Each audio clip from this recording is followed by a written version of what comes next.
The protagonist of this manga is a superstar winning awards for her hard work. Her name is Seol Selena, and she not only has acting talent, but a beauty that dazzles anyone. One day something happened to her. She woke up cold and aching all over. How strange since it was summer. Propping herself up on her hands, she discovered she was in the mountains, in the middle of a winter forest. Seol Selena was bewildered, wondering how this could have happened to her. But she remembered what happened before. The actress was filming on the edge of a cliff, and despite the danger, she was confident in her abilities. But during the shoot, one of the harnesses broke and the girl fell into the ocean. She remembered it well, but how did she get to the forest? Seol was sitting lost in thought, shivering from the cold, when she suddenly heard loud noises. A beast was running towards her, screaming, clearly showing its fury and its threat. There was no hope of rescue. But suddenly something sliced the monster's neck in front of the heroine. A man held the sword with which he killed the monster. The girl is safe, what a relief. The man approached and spoke to her in a strange language, but she couldn't understand a single word. After connecting the dots, Seol guessed she had arrived in another world, as she couldn't find any other explanation. Suddenly her savior held out his hand. After thinking for a moment, she extended hers in response.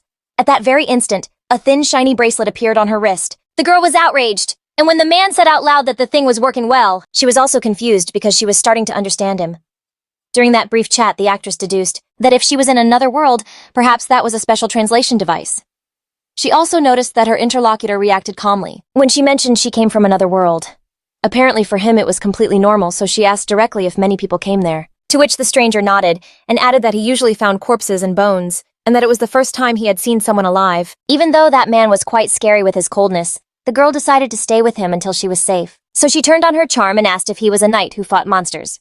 The man smiled, but that smile scared her even more. Seol thought he would be perfect as the cold Duke of the North from a romance fantasy. Finally, the stranger introduced himself. His name is Kalsion Lembertsky, ruler of Lembert, and Duke of the northern part of the Kingdom of Eklund.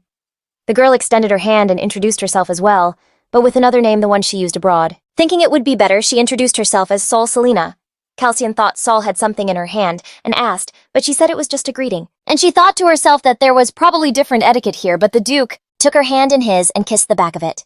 Without taking his eyes off her hand, he welcomed the foreigner to these new lands. The girl was confused, because this had only ever happened to her during filming or at award ceremonies. The man noticed that Seol looked like a commoner, but behaved like a lady. But she explained that in her world they don't divide people into commoners and aristocrats. He was hoping she was of noble birth, because then she would be of some use, although it all depends on her skills. So Seol asked what would happen if not being a noble she couldn't be useful. At that moment, Kalsion gently held her chin, replying that in that case, she would have to find her use, adding that this would be if she wanted to leave that mountain alive. That motivated the young woman, who assured him that she would sacrifice herself and become whatever was necessary. The Duke informed her that if she wanted to live in his lands, she had to contribute something valuable to Lembert's development. Seol proposed contributing to the development of culture and art since she was a very famous actress where she came from, with exceptional acting talent. Right after he asked her to demonstrate her skills right there on the spot, bewildered, she asked what role she should play. After a brief thought, the man chose the role of a villainess. The actress understood she had to improvise, but it was worth a try. It was better than dying. So with a firm step, she walked towards him, beginning her performance. She grabbed the hair on the back of his neck, lifted his face and looked him in the eyes. She began her speech like a true villainess, speaking with such confidence that the man was a bit taken aback, but he listened attentively and even responded at times. In the end, the girl got a little nervous and wondered if she had gone a bit too far. After hesitating for a couple of moments, our evaluator finally approved her performance and said he wanted to hire the actress for a role. He said she would enter high society and pretend to be his lover and would also receive death threats. The girl was shocked by such a statement, but she understood that if she refused, he wouldn't take her with him. So she asked what she would get in return, and the Duke offered her a life. The protagonist stated that the motivation was lacking for such a job, and if he was willing to leave it to her, it was because no one could act as well as she could, and that meant they were in the same situation. Since living in high society meant keeping secrets, the Duke had to give something in return for the actress to be loyal to him. Kalsion promised the young woman would live in the castle with money and luxuries, and he would give her hope of returning to her world. He said there was an uncertain method, a dangerous land of monsters, and that he would take her there personally, but with no guarantee of return. Seol accepted. It would be an incredible motivation, and she would give it her all. Our heroes arrived at the castle to plan everything. The Duke was carrying her in his arms, surprising his subordinates. The ruler explained that he found her in the forest, saving her from monsters, which is why he was late. He was accompanying her. One of the subordinates offered to take her cloak. Surely it was too heavy, but Kalsion pulled Seol away from the man and refused in a gruff tone, although he sounded unsure. Back in the forest, the actress had said they needed a clear plan. The sudden lover needed to have a backstory, to which the Duke added that unexpected details could cause problems, so the girl proposed a simple explanation. The Duke saved the beauty from monsters and fell in love instantly. And there, sitting in the arms of Lord Lambert, in front of his subordinates, the girl said flirtatiously that she wouldn't mind a little help if the Duke carried her in his arms. She couldn't help but intervene, seeing how nervous and stuttery his lordship was getting. In the forest, they had tried to rehearse his loving gaze, so that everything would seem believable. But under his gaze, Saul felt more like prey than a lover. So she suggested he smile, assuming the problem was his facial expression, but his smile radiated neither love nor tenderness, but rather the desire to murder his victim. The man was struggling with this task, and the girl said they needed to create the right atmosphere. The actress proposed they imagine that she had gone to that forest on purpose to seduce the Duke, and hadn't left his side since. She also explained that for a believable image, he not only had to agree with everything she said, but also do and say things that showed his fascination. After trying several options, the girl came up with a simple phrase for his lordship that they could use to fool everyone. They rehearsed for a very long time. The Duke couldn't manage to say the phrase, and his expression was priceless. They remained at the entrance, everyone waiting for a reaction from their paralyzed boss. Saul approached his ear and whispered unintelligible things to get him to say his line, but the actor was still in the clouds. Finally, Calcian said he would carry his companion himself. As expected, his men were stunned. They entered the castle. The servants welcome them and report that the bath and dinner are ready, and that the master ordered the same for his girl. They go to a room to discuss the plan. The Duke explains why Selena must be his wicked lover. It turns out his fiancée died. It's rumored that she was evil. The tragedy occurred the night before their engagement in her own mansion. They believe the lady committed suicide, but Calcian doesn't see it that way. The wounds were too deep. He needs an investigation and someone who can fit into society. There's a knock at the door to announce the bath is ready, and they ask if a servant can enter. Saul tells the Duke they might catch her changing, and think her clothes are strange because they aren't from this world. The heroine came up with a brilliant idea. She asks the man not to be surprised if she does something strange. She begs her colleague to speak from his diaphragm so his voice can be heard through the door. And the show begins. The servants on the other side hear the girl screaming that she doesn't want to, and ask the Duke to order everyone to leave, even his servants. Her colleague plays along, saying they don't need servants and asking everyone to leave. How convenient. Saul was glad they did an excellent job, and the man showed her where the bathroom was. Time to relax in the tub. Another idea crosses her mind, and she asks the Duke to come closer. This is getting interesting. She throws her clothes into his hands and asks him to rip them. That way they will get rid of this problem. Once and for all, the man starts to pull at the clothes, but suddenly stops. He grabs the girl, presses her against him, and covers her mouth. There are spies listening. It seems this happens often because Calcium is not surprised. He just thinks about whether to kill the spies or spare them. Then the girl suggests using them to their advantage and creating a believable situation to fool everyone. What a cunning plan. The Duke admitted to being a terrible actor and asked if they should do something real. But she turned him down, thinking he was shameless. Then the actress said she would do all the dirty work and he would just have to applaud. But first they had to destroy the clothes. Suddenly, she takes his hand and pulls him straight into the bathtub. She declared that this job should be left to a professional, meaning her performance consisted of acting out a scandalous scenario, simulating a most pleasurable romantic encounter. The Duke red as a tomato. Afterwards, the girl suggested they leave as soon as possible. To observe the servant's reaction, the maid behind the door was in shock. She believed everything she heard, which meant everything was going smoothly. She approached the couple and said she would accompany Miss Selena to the bathroom to help her get ready. The girl was groomed and dressed during the conversation. They mentioned that the previous Duchess preferred those clothes, and Selena wondered if it would be appropriate to evoke memories of Calcium's mother. With that dress, the attendants wanted to present the lady to his lordship, but she did not wait, and ran to the Duke to show off her outfit. The man was not happy with what he saw, but the servants said they were just following orders, so he ordered the responsible person to be brought to him as soon as he finished speaking.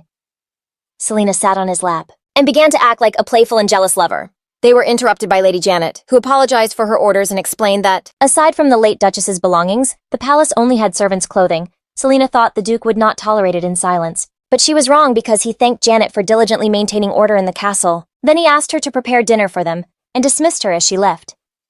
Lady Janet looked over her shoulder at Selena and smiled in an unfriendly way. It seemed strange. Apparently she did not like her at dinner. The Duke introduced the girl to his closest friend, named Dion, who leads the Order of Knights. He also added that he is aware of the details of their plan, and that they do not have to pretend in front of him. Dion opined that even if the girl feels nothing for the Duke now, it does not mean there will not be consequences, as His Highness is a desirable target for everyone. The girl replied that looks and money are important, but she likes people who show tenderness and speak kindly, so they do not have to worry much with this.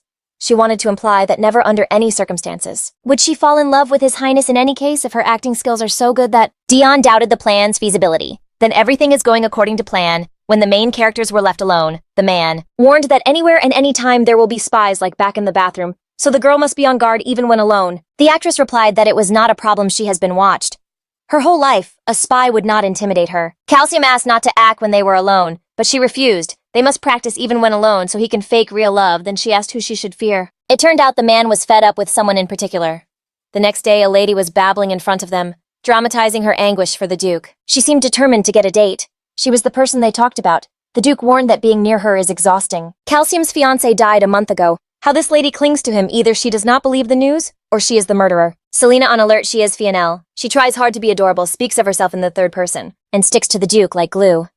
Selena to the rescue took his arm and led him away while Fionel ran after them shouting. She caught up to them, and begged the Duke saying she was exhausted from the trip, and wanted him to hold her hand. He flatly refused. They were avoiding her at all costs, but she did not notice, so she took his hand, trying to push Selena away from his side, but our actress does not back down. She accepted the challenge and attacked Fionel style. Hugging his hand, she started talking like a little girl, saying she was tired and hungry. Fionel pretended she was going to fall and tried to grab onto the Duke, but he simply pulled his hand away and ordered a room to be prepared for the lady. Finally, our protagonists were able to retreat while the furious guest watched her plan fail. Sitting at the table, they commented on how strange Lady Fionel was, and that she surely knew influential people in various fields. And the young woman thought that until she found the mysterious criminal, she had to try not to get hurt or die. She interrupted her meal, pretending to have lost her appetite after watching the man eat for a while. She asked to try his steak. Since it looked more appetizing, they moved the plate closer to her.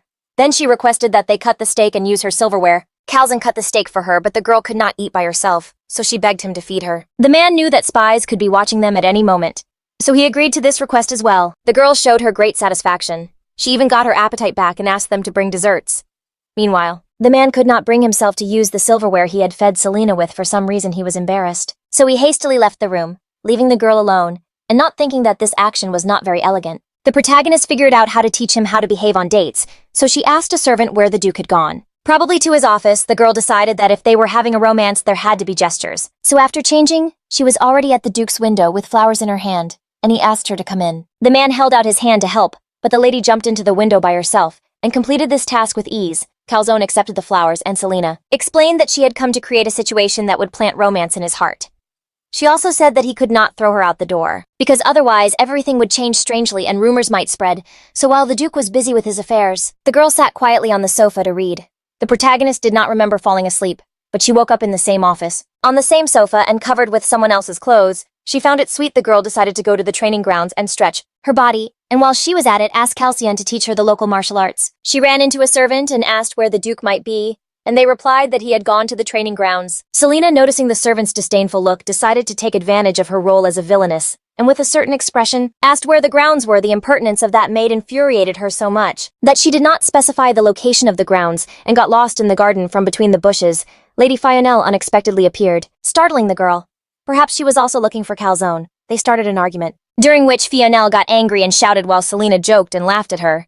Then Fionel threw a threat at the girl, saying that if she kept behaving like that, she would die. She said that someone who was also hanging around the Duke had already died, implying that the same fate awaited her. The protagonist knew she was unarmed in the maze in front of the suspect, and that her life was hanging by a thread. Besides, she sensed that the lady would not be alone, that she surely had accomplices lurking in the shadows.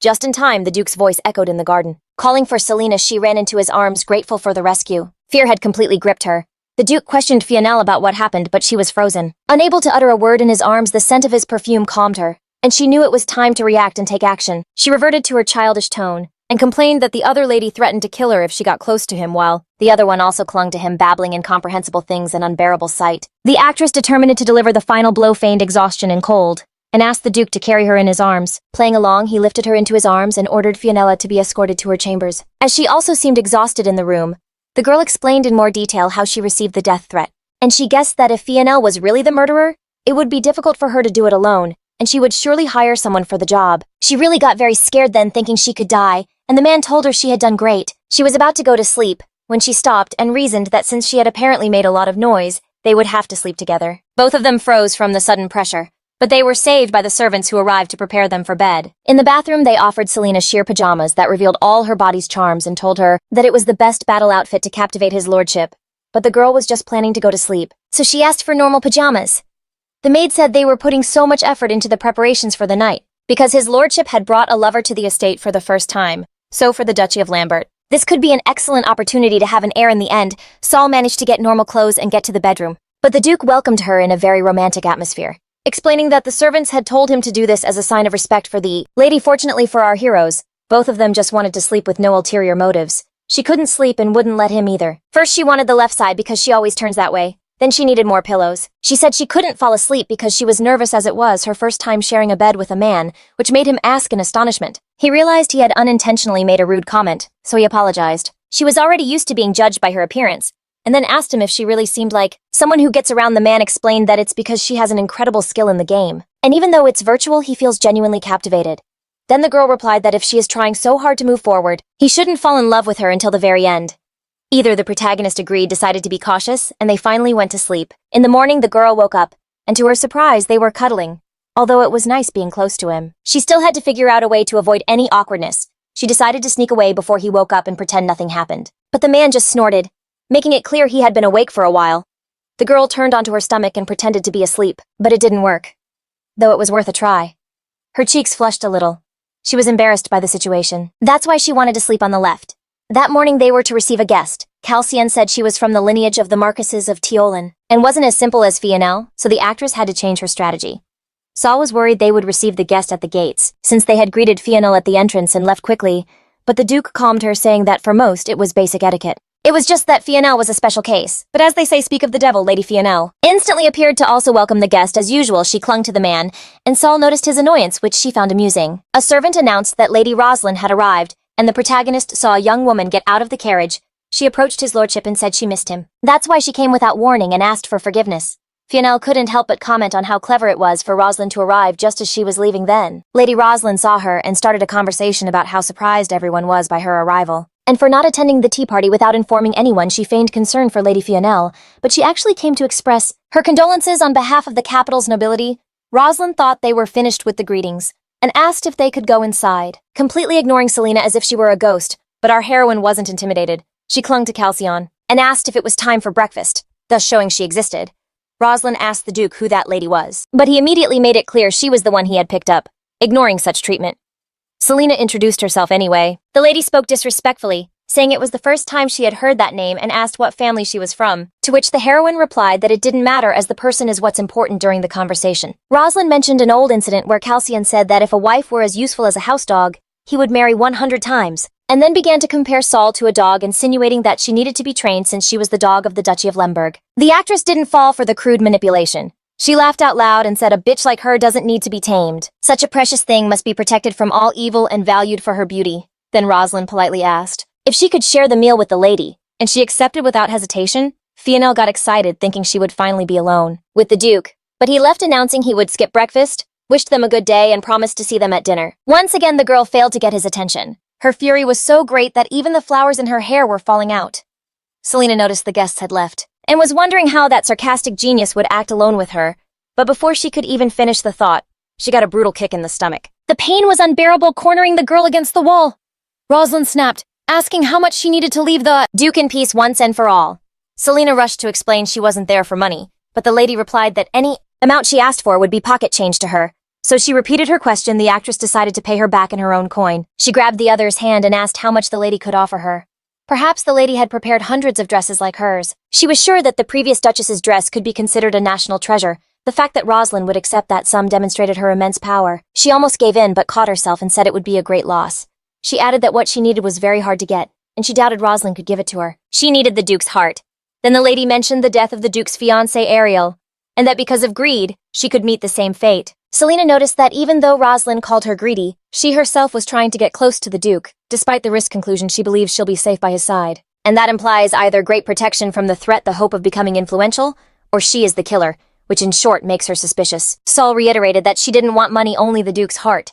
But Roslin stated that she needed neither money nor status, because she could get them with a snap of her fingers. She added that if she wanted, she could become even more powerful, and Selena didn't understand her rival's intentions. Roslin turned around, warned the girl, and added that if she didn't value her own life, there was nothing she could do. Dinner time arrived, and the four of them were sitting at a table, with far too much food for so few people. The protagonist tried to recall any special etiquette regarding the silverware, but she couldn't. She decided to keep it simple, and picked up the bread with her hands. Unable to resist a sharp comment, Roslin mockingly asked what village her manners were from, and if she had learned how to eat from the beasts in the Lambert Mountains. The protagonist maintained her composure, and replied sarcastically that she didn't know beasts ate bread.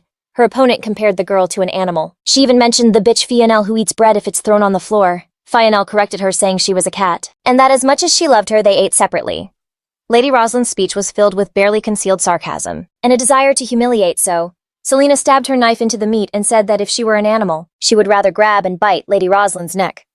Fionel was frightened by the declaration. It seemed to be the first time she had witnessed such behavior. But the protagonist reassured her, saying she had nothing to worry about because there was nothing to bite, and she didn't like gnawing on bones. Roslin commented out loud that Selena was no different from a cat. She would dirty the whole table while she ate then. She supposed that if Saul's behavior was like an animal's, then her judgment was on the same level. And the protagonist replied that was the very reason the Duke had chosen her, and suggested the lady try it as well. Her rival said it would be difficult to match his lordship's rather savage taste. Her upbringing and status wouldn't allow it at this point. Calcian interrupted the argument, confirming that the family's status of Teolan was indeed noble. He said the Lambert family couldn't compare to the Teolans at all, and marriages between the families had been flatly rejected. He added that perhaps this was all for the best, as Lady Roslin's status didn't suit him at all, and as a northerner, he was much more comfortable being in the wild among animals and sleeping on the ground. But Lady Roslin wasn't there to criticize, but to express condolences on behalf of the capital's nobility, so the servants entered the room and placed huge piles of letters in front of the Duke. Roslin said they were letters from people in the capital who missed him and asked him to reply to them, while each one was written with special courtesy.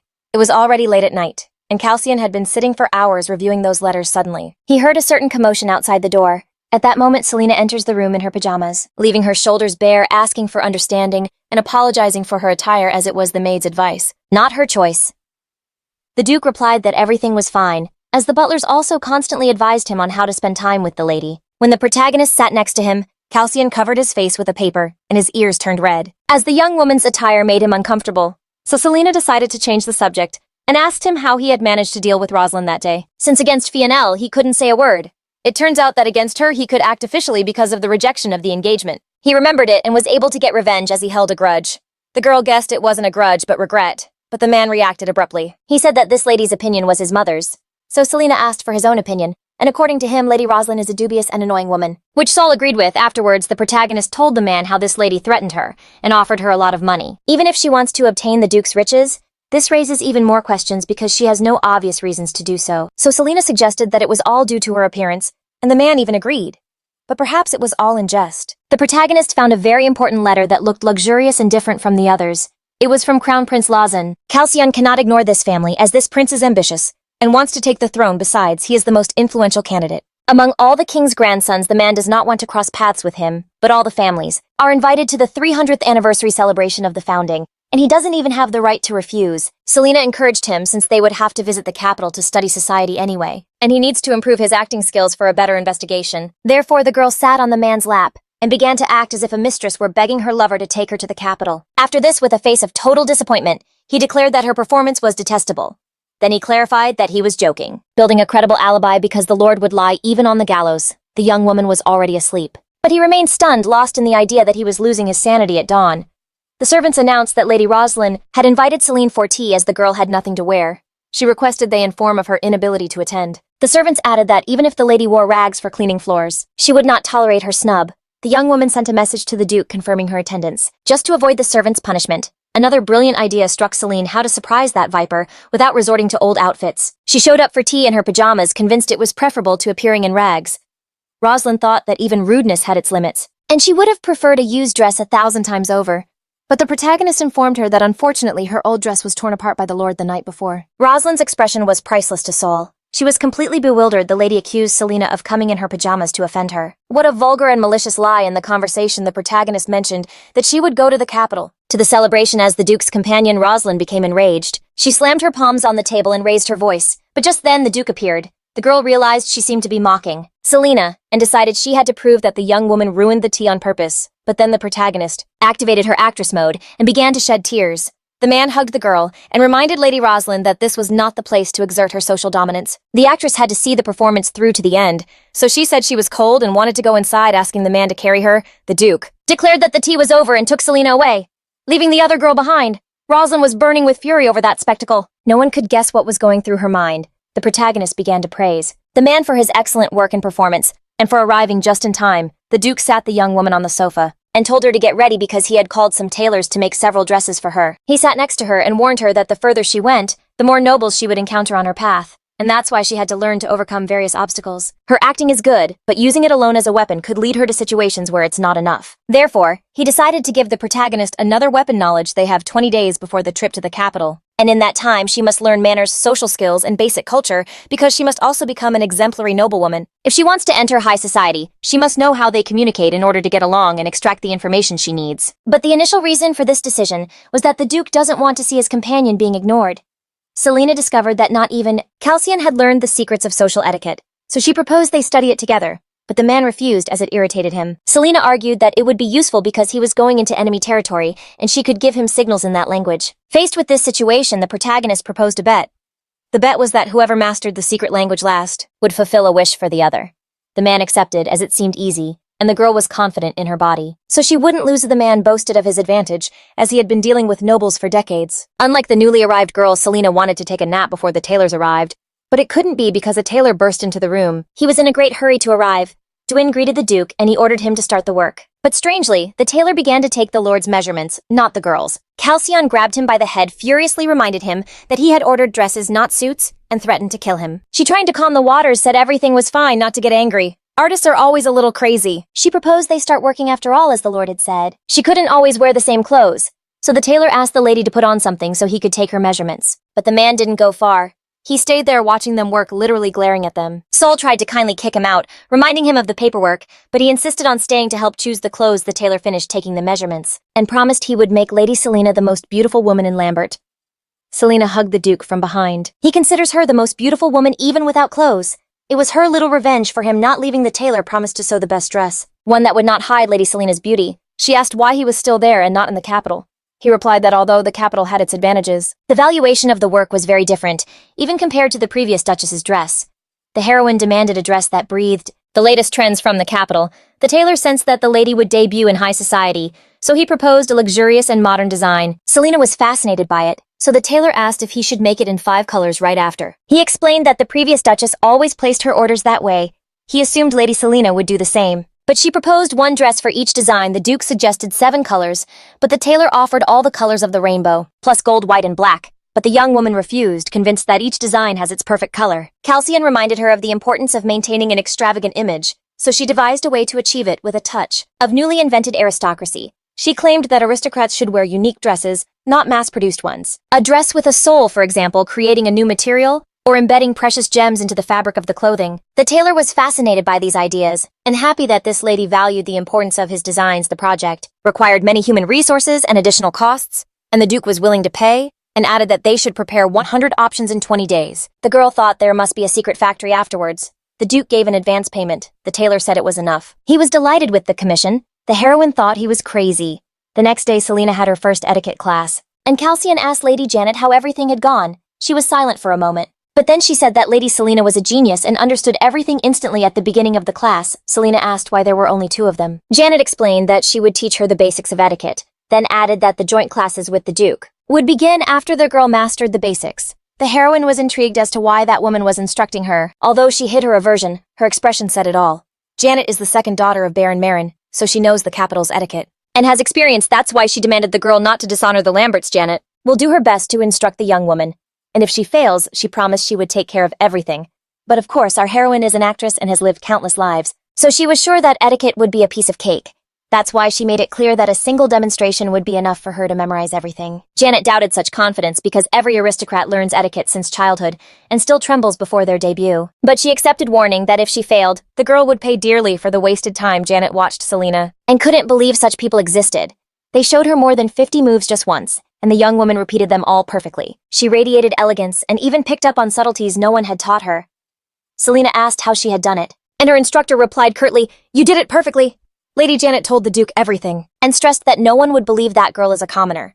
Therefore, she suspects Selena is not who she claims to be, but Calcion assures her that's not the case. He decided that at this rate they would finish all the lessons before going to the capital, and announced that he would join the classes starting tomorrow. After that talk, the Duke watched Selena through the window, lost in thought that that girl learned the intricate etiquette of the capital in a single day. With this situation, he might lose the bet.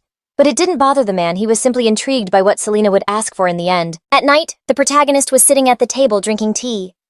The maid already knew she had attended classes today, and told her the rumors about how beautiful Lady Selena is, which explains why the Duke fell for her. This maid seemed strange, because for her, every connection was important. But she preferred to stay close to a person of unknown origin, from whom she will get no benefits. The girl was interested in knowing what she was really up to, and wanted to unmask her. The maid spoke about Lady Janet and her eternal harsh gaze. She was a little surprised that the head maid behaved that way, even with Selena, and explained that that woman always looks at all the maids like that and constantly complains about honor. It's surprising how the previous duchess tolerated her. She told the girl that Janet would follow the mistress and reprimand her for every detail, and even once received a slap. For her constant complaints, Selena needed to learn much more from this maid. She had to keep her close. So she found out her name to start a friendship. Yuna was very happy with the proposal and was willing to chat at any time then. The heroine mentioned death threats for acting like a know-it-all and asked if anyone had died because of it. The maid secretly revealed that about a month before the wedding ceremony, his lordship's future fiancé committed suicide at her house in the capital. Yuna saw her in person because she was one of the maids sent with her to the capital, and in her opinion the girl was plain and ordinary, as well as gloomy and uncommunicative. The young woman was a bit puzzled by this assessment because the Duke considered her quiet and calm, and others saw her as gloomy and taciturn. Such similar yet opposite descriptions. Yuna didn't like that fiancé at all, because in the capital she slept with everyone. But that was a secret. After the next lessons, the heroine returned exhausted to the Duke and complained that with Madame Janet there was no leniency. It was enough to do something wrong to be looked at like a bug. Lady Janet behaves like that with everyone except the Duke, even if he doesn't notice it. Selena mentioned that once the head maid received a slap from his mother for her eternal reprimands, but according to the Duke, they were just tips on behavior. Then the young woman proposed to see everything from another perspective. She carefully approached the topic of Ariel and opined that her death could be considered a suicide. Since she had received a lot of pressure from Janet and others to explain it in detail, she asked him to imagine, and asked if the fiancé had decided to take her own life and had no other choice due to pressure from others. Could it be considered murder or not? The continuation of the conversation depended on the man's answer, and in his opinion, that situation was a murder. So Selena shared her list of suspects, including Janet. And the maids who went to the capital with the bride, their behavior might seem silly at first. Calcian never lived thinking about others like Ariel did. The difference is that the Duke has power, even if he doesn't care about others. On the other hand, any word from that girl could cause a scandal. She lived in terror of being thrown out of the estate. She could become an outcast, dishonoring her family. Someone like that is capable of anything. Selena knew that, feeling her career collapsed because of rumors, but her family saved her. Ariel had no one. The man wondered what words could make someone want to die, but they can't know for sure. It's also important to consider her fear of being ostracized. Calcian wouldn't take into account the growing scandal. The deal with the Duchy of John was simple. The Duke gives them money and they give him a discreet duchess in return. Then the heroine suggested something made her visible, for example, having affairs with men in the capital. But Calcian saw no problem with that. He thought it was normal for there to be rumors about the duchess. Selena said that was just his point of view. But for some in that situation where no one loves you, everything is a problem and you have nowhere to go, dying seems better.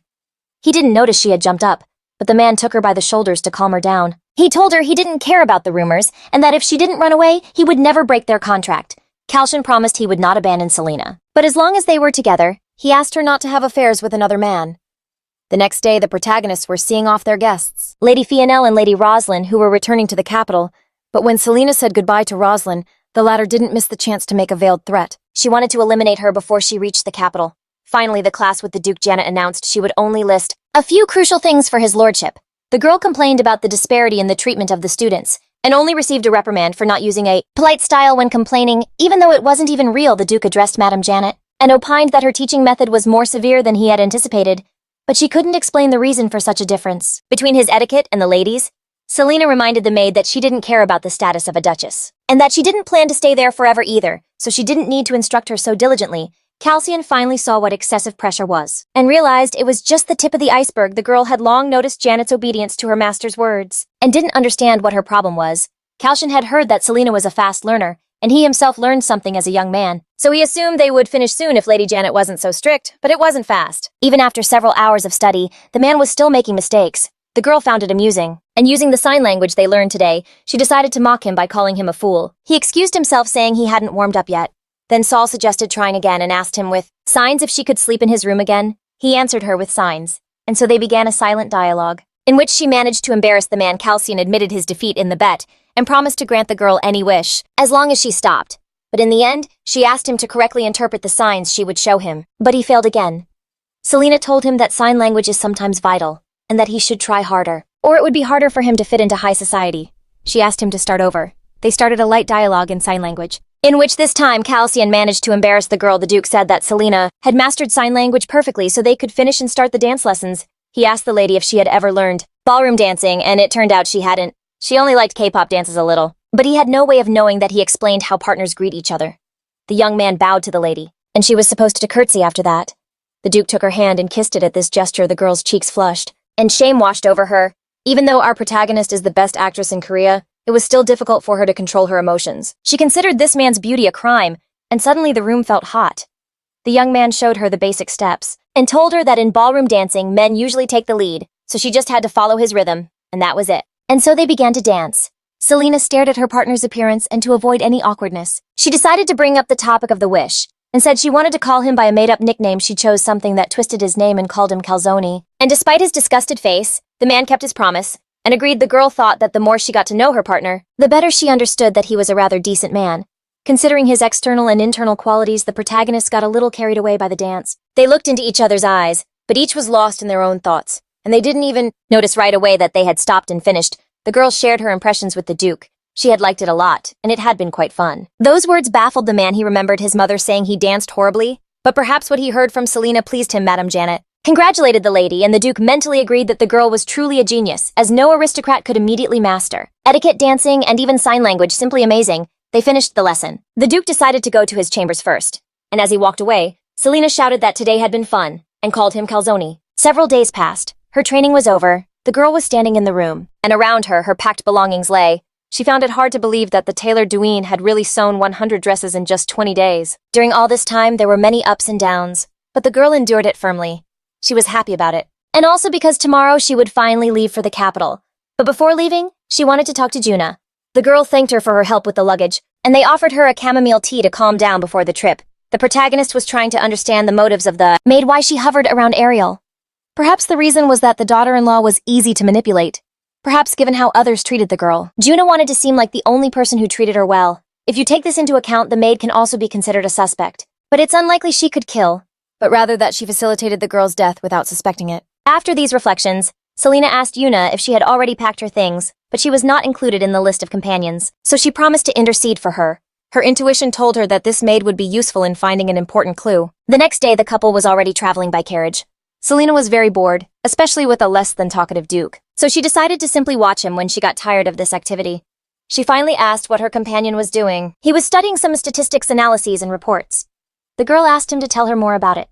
She was so bored she wouldn't mind. Knowing how many hairs the Lord has on his head, the man asked her to stop talking about such strange things. But he agreed to tell her about those documents. He showed her a map of Lambert and lands that people try not to enter, as they are filled with demons. That was where he saved the girl, and she began to have doubts about whether this man was human. He also showed her the most suitable land for the population where the hot springs are located, but due to population growth, they have to face a problem like territorial expansion. The territory of Lambert is so immense it could be a country, and it is considered independent. Calcian said that he had to take care of mountains of paperwork from the palace, and it wasn't even his duty. Prince Lassen should do it, but his situation was unstable. Now it seems he is better. Selena sensed that the Duke's power is coveted by the nobility, especially the royal family. They won't leave him alone until he gives up his lands or they kick him out. This suggests that it would be more convenient for the prince to kill the Duke than to dethrone him. He has no heirs, and Ariel's death benefits them so that she doesn't give the Duke a successor. The girl thought the prince could be a suspect, and the Duke added that he wouldn't get his hands dirty, but perhaps he is involved in the death. Half an hour later, they arrived at the temporary base camp. Through the window, the young woman saw people coming out to greet the Duke. She started to worry about her appearance. She urgently needed to fix her hair and change her clothes, unable to do it alone. She asked the Duke to adjust her belt. At that moment, they were notified of their arrival. Calcion had never helped a lady get ready, and he was terrible at it. He tightened the belt too much, and somehow they ended up in a compromising position. Just as his subordinates, worried about the commotion, opened the carriage door. Soon they were sitting at the table. She was extremely embarrassed, but decided to use the situation to her advantage, giving it an unexpected twist. So with sign language, she told him to get ready, and let herself fall placidly onto his lap. In an almost childlike voice, she asked to be fed using a new and affectionate nickname for him. How bold. In sign language, Calcion asked, "What are you doing?" She replied that she would explain everything after the performance. He had no choice but to play along. He fed her with the fork-cut pieces of steak, and put up with her sweet babbling. The servants, who didn't miss a detail, were, let's say, in shock, just as Selena had planned. What a genius. Although Calcion swore not to abandon her, she didn't fully trust him. She needed a guarantee, something that would prevent the contract from being broken. And she chose public attention. He didn't see the need for the show outside of Renberg, but she insisted. His acting skills were terrible. They needed practice, and she couldn't ask him to act through signs. Feeding someone doesn't require a master's degree, but his acting did, including improvisation. This girl is pure talent. She explained that without practice, it's impossible to learn, but we could try another way. And she proposed an idea. She asked him to imagine that a nobleman asks the Duke why he loves that girl. He just had to describe her virtues. She told him to think carefully, and answer what comes to your mind when you look at her. The first thing Calcian said was that she was beautiful. Then he described her appearance in detail without forgetting anything. Selena felt uncomfortable hearing so many compliments face to face, but she controlled herself and asked him to summarize. But when the Duke looked at the girl, only thoughts of how incredibly beautiful she was came to him. He said it sincerely and didn't understand what he was doing wrong, because Selena first fell silent, staring at him intently, but then she covered her face with her hands, her ears turned red, and could only say that she hoped he would say it in public. A maid saved her from that awkward situation, who announced that the bathwater was ready and our heroes went to the bathroom, but there they were met with an even more awkward surprise from the maids. The couple had to bathe in the same room separated by a thin screen, and to Calcion, apparently this didn't bother him at all. He took off his robe and calmly got into the bathtub prepared for him. The girl couldn't believe his reaction when the maid tried to massage the Lord's shoulders. Selena grabbed her hand and declared that she did not wish for anyone to touch her man's body and asked everyone to leave. Once the unnecessary people had left, the girl said she would help the Duke wash himself and walked towards him. Ignoring his request to stop in her mind, she noted that without clothes, this man was beautiful, she reassured him, telling him he shouldn't be ashamed of being naked in the same room as her, separated only by a folding screen. She assured him she wasn't going to do anything weird, that she just wanted to help him wash. The girl scrubbed his shoulders with the sponge and felt the man tense up. She asked him if he had stopped to think what could have happened. If she hadn't taken charge and thrown them out, she leaned into his ear, scorching it with her warm breath, and told him that the maids would have wondered if the Lord Duke didn't see her as a woman, of course. These actions had an effect, and the man realized he had made a mistake. Then she told him to proceed, because now that they had sent the servants away, they had to act out a lovemaking scene. The servants behind the door heard all the lines that indicated these two were giving each other pleasure. In reality, Selena was giving the Duke a back massage, and the truth is, it was surely pleasant. The Lord left the place with the girl in his arms, exhausted after working in the bathroom. He asked where her room was. It turns out Lady Janet had lodged them in separate rooms, and they were very far from each other.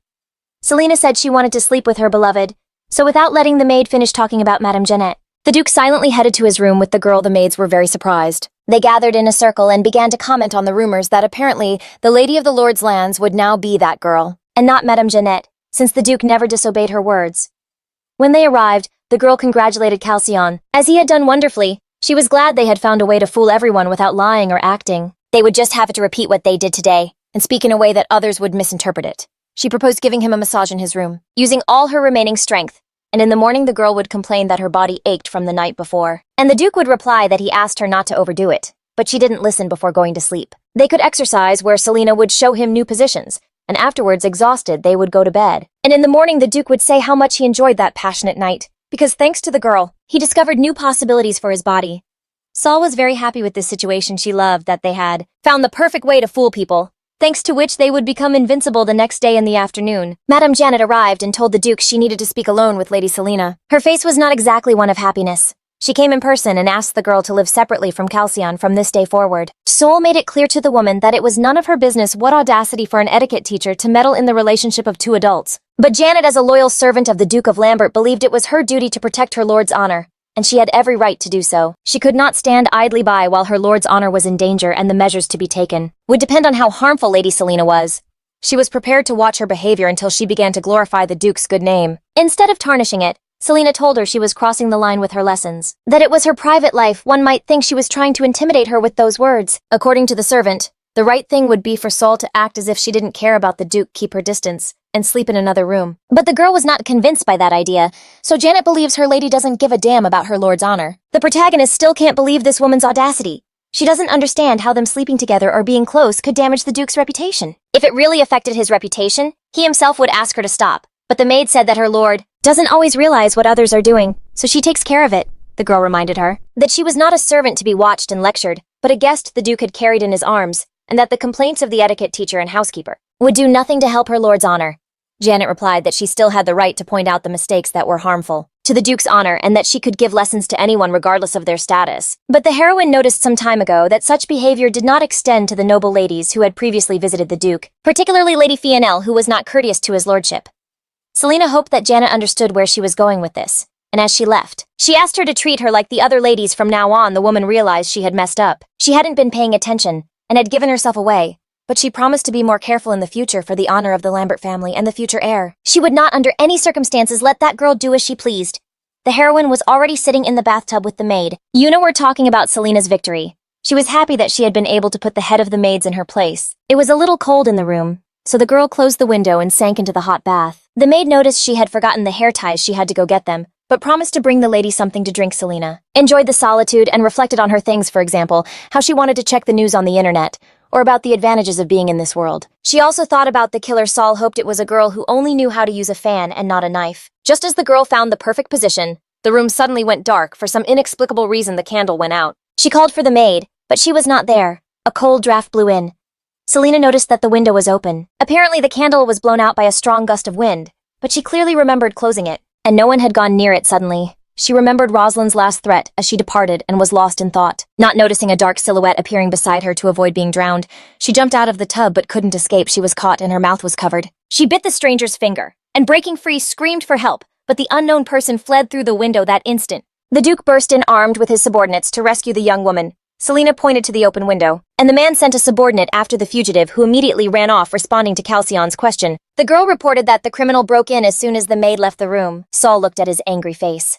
He was obviously furious about what happened, but he didn't even ask if she was all right. Exhausted from the tension, Selena had no strength and asked for help to stand up. She would have been happy with just a hand. But the Duke lifted her into his arms. It was completely unexpected. The shocked Lady Janet came rushing in, asking what had happened, and if the Lord was okay. But he clarified that the assassination attempt was not on him, but on his fiancée. Her concern instantly turned to disappointment, and she was ordered to send a maid to assist them. The main characters are now in the room. He is examining the bruises she got from defending herself against the assassin. Her feet were freezing, and Calcion, without calling for anyone, decided to dry them and tend to her wounds himself. Selena was in a state of shock and confusion. From his gentle treatment, she thought she felt something for him but dismissed the idea. They don't usually attack the Duke, and he never thought the assassin would go after the girl this time. Not after him. He swore it would not happen again. But Saul is not at ease, because even with an escort there are people willing to kill. So to calm her down, the Duke proposed analyzing the details of the attack, to prepare thoroughly. The fact that the assassin used no weapons could mean they planned to disguise it all as a simple accident. Selena suspected the culprit might be the same one who killed Ariel. As they also tried to stage a suicide, she asked if Lady Janet could have hired the assassin out of hatred, after their recent fight and even her rudeness. But the man doesn't think his headmaid would do that, although Fionel or Roslin could. Or maybe it is someone else. Dion approached the couple and reported they almost caught the criminal, but he killed himself when he was cornered. And he was no amateur. With no witnesses or evidence, the Duke ordered them to dispose of the body in contact. His confidants to secretly bring in an investigator. According to Calcion, there are not that many families in the Empire that can hire such a trained assassin. We must investigate all of them. Selena suggested taking a nap. Sure, she would fall asleep instantly after bravely fighting off the assassin, but she was wrong. She couldn't get to sleep, haunted by memories of the incident. Worried, the man asked if she was all right. The girl didn't expect him to get so close, and pushed him back slightly by the shoulder. And since neither of them can sleep, the Duke suggested teaching her swordsmanship. She eagerly accepted. Saul was very happy because she would be able to defend herself better. Besides, the physical effort would help her get tired and sleep. She was given a real sword, heavier than she had imagined. But she handled it surprisingly well. According to Calcion, this sword was made for beasts. That's why it is much heavier. Obeying the order, Selena lifted the weapon and slammed it to the ground. It was amazing. The Duke was thrilled. He saw potential in her. A warrior in the rough. With training, she would be unstoppable. His look was like a teacher's facing a dream project. Something incredible. In the carriage, Selena complained about the pain in her shoulders, begging for a day off. But Calcion said muscle soreness goes away with exercise tomorrow. The training will be tougher. Danger lurks in the capital. The man announced their imminent arrival at the capital and covered her shoulders with his cape. Duke, get some sleep. They arrived at night. The butler greeted them, and the Duke whispered, "Be quiet, my companion is asleep. She needs to rest." The employee pointed to the room for ladies, but the Duke declared, "She will sleep in my room. Lead the way." Carefully, he laid her on the bed and asked for a maid. He would inspect the mansion. Her safety was paramount. The head butler informed the Duke that they had thoroughly searched the mansion and reinforced the security. The man congratulated him on the job and ordered to secure the locks even further. They could be forced. It's better to be safe than sorry. Calcion finished his rounds and went to sleep. He decided to lie on the girl's left side. To react quickly if someone entered, he hugged the beauty and convinced himself he was only doing it to protect his contractual partner. Nothing more than that. Selena woke up and was surprised at how early it was. The sun wasn't up yet. But she still wished Calcion a good morning, to which he replied that it was quite late for the morning. It turns out the girl slept for 24 hours. It wasn't dawn but dusk. She was very hungry but refused room service, so it wouldn't smell like food, and decided to eat in the dining room at the Duke's request. She took an escort with her for her personal safety. Upon entering, she greeted the maid, but she didn't seem very friendly. But despite that, the girl still asked her to bring her something to eat. They ignored her for a while, and then placed a dirty plate with some incomprehensible content in front of her. Selena just wanted information, but she changed her plans and decided to teach the insolent one a lesson. She said she would share the food with the Duke, hoping that would be enough, and thanked her for her efforts.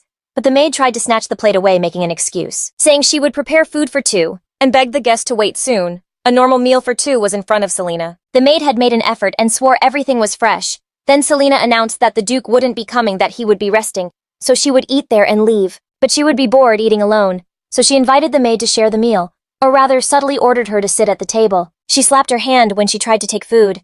She wasn't allowed to eat what was for her master, and so that she wouldn't look at her like that, Selena decided to kindly share the soup that the girl had so carefully prepared. After the first few spoonfuls, the maid felt nauseous. She apologized to her lady, and Selena knew she had reason to ask for forgiveness. Selena stated that from her reaction, the food was not well prepared, and that she had added something, so she ordered the butler to be called immediately. The butler arrived and they explained everything, but he shamelessly started to cover for the maid. Even with solid proof, he insisted. Selena instantly understood what kind of person that pleasant-looking man was. He has power for sure.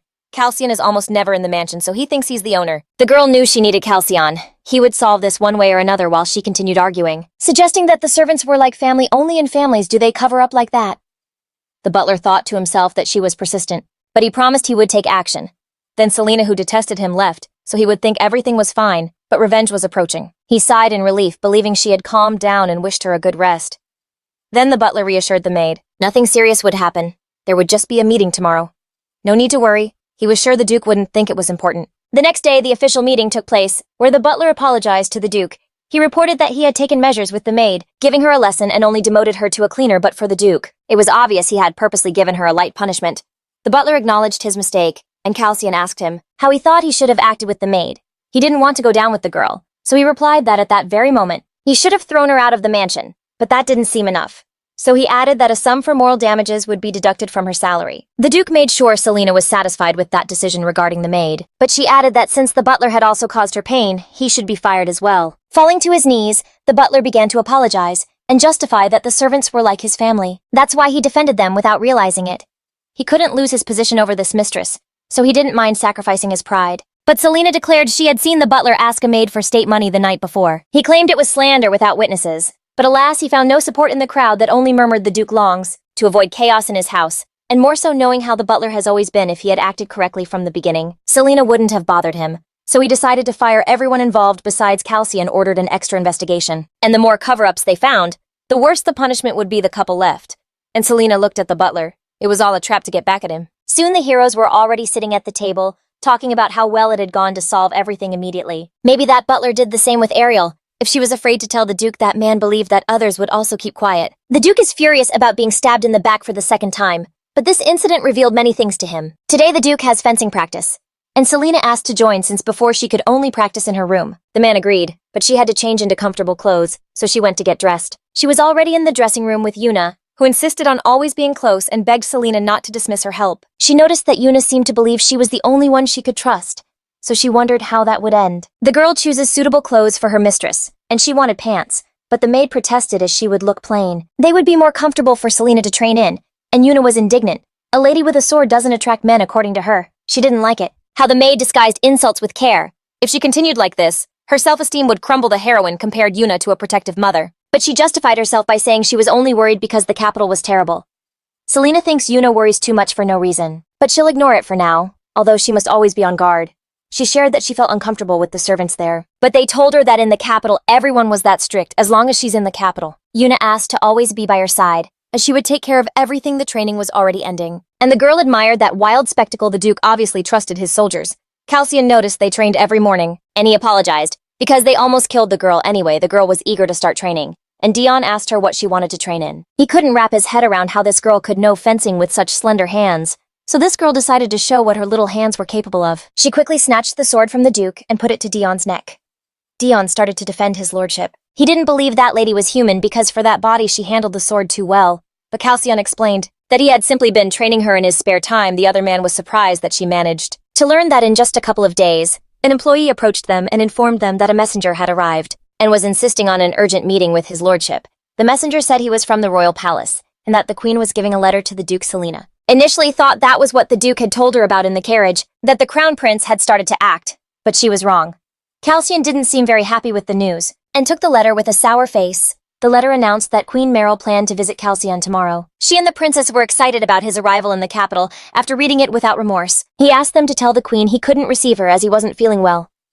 Dion asked the messenger why he was so nervous. As if they were going to kill him for the Duke's refusal, he explained that his lord always refused like that, and the Queen might think they were taking her for a fool. Then Dion proposed telling Her Majesty that the Duke had been injured during training. Suddenly, Calcian attacked Selena with a sword. It scared her, but she accepted the challenge mischievously. He was sure she would block the blow, so he wasn't worried about her safety at all. The other two watched the scene thinking that the messenger might not have to lie in the end when Calcian left. He proposed a practice match to make it believable.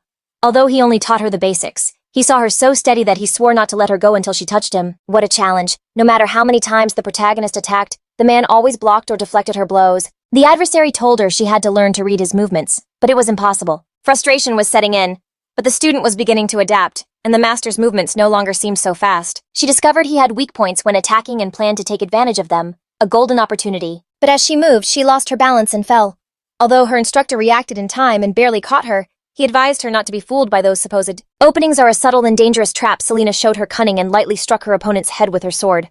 What audacity. Laughing, he repeated his own words, telling the Duke not to be fooled by false vulnerability. He smiled and admitted that in a real fight, he would already be dead. A surprising acknowledgement. Calcium praised the girl, calling her a genius, and said she needed to practice more so her body would memorize everything. Dion, watching them, reflected on how the Lord had changed so much after Selena's appearance, and maybe there really is something between them. She was already lying exhausted, complaining that the Duke was much stricter than her personal trainer. She could already feel her muscles aching, and tomorrow she clearly wouldn't be grateful for any of this. Selena asked the man why he had cancelled the visit, and if the Queen was a suspect, to which he agreed and added that she would see her often, but sooner or later, she will have to accept her. And the girl thought that apparently that Queen is as irritating as Roslin. But if we compare her to Fionel, everything is much simpler with her, and she actually looks like a little puppy. Calcium warned that they should prepare for the meeting, since the Queen only pretends to be innocent, but in reality she is not. She will keep trying to match him with the princess, so they must be very careful here. The man explained that he has a tense relationship with the heir to the throne, more so than with the royal family in general. The Queen's title is as fragile as the heir's.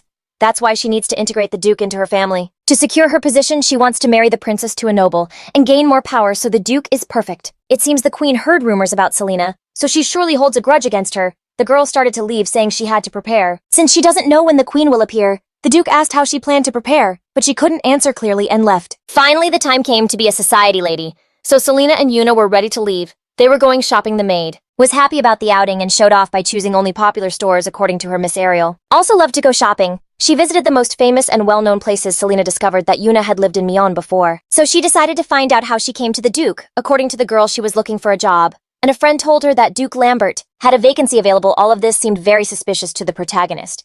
It gave the impression that Yuna wanted to get into Lamberg on purpose, otherwise why work so far from home?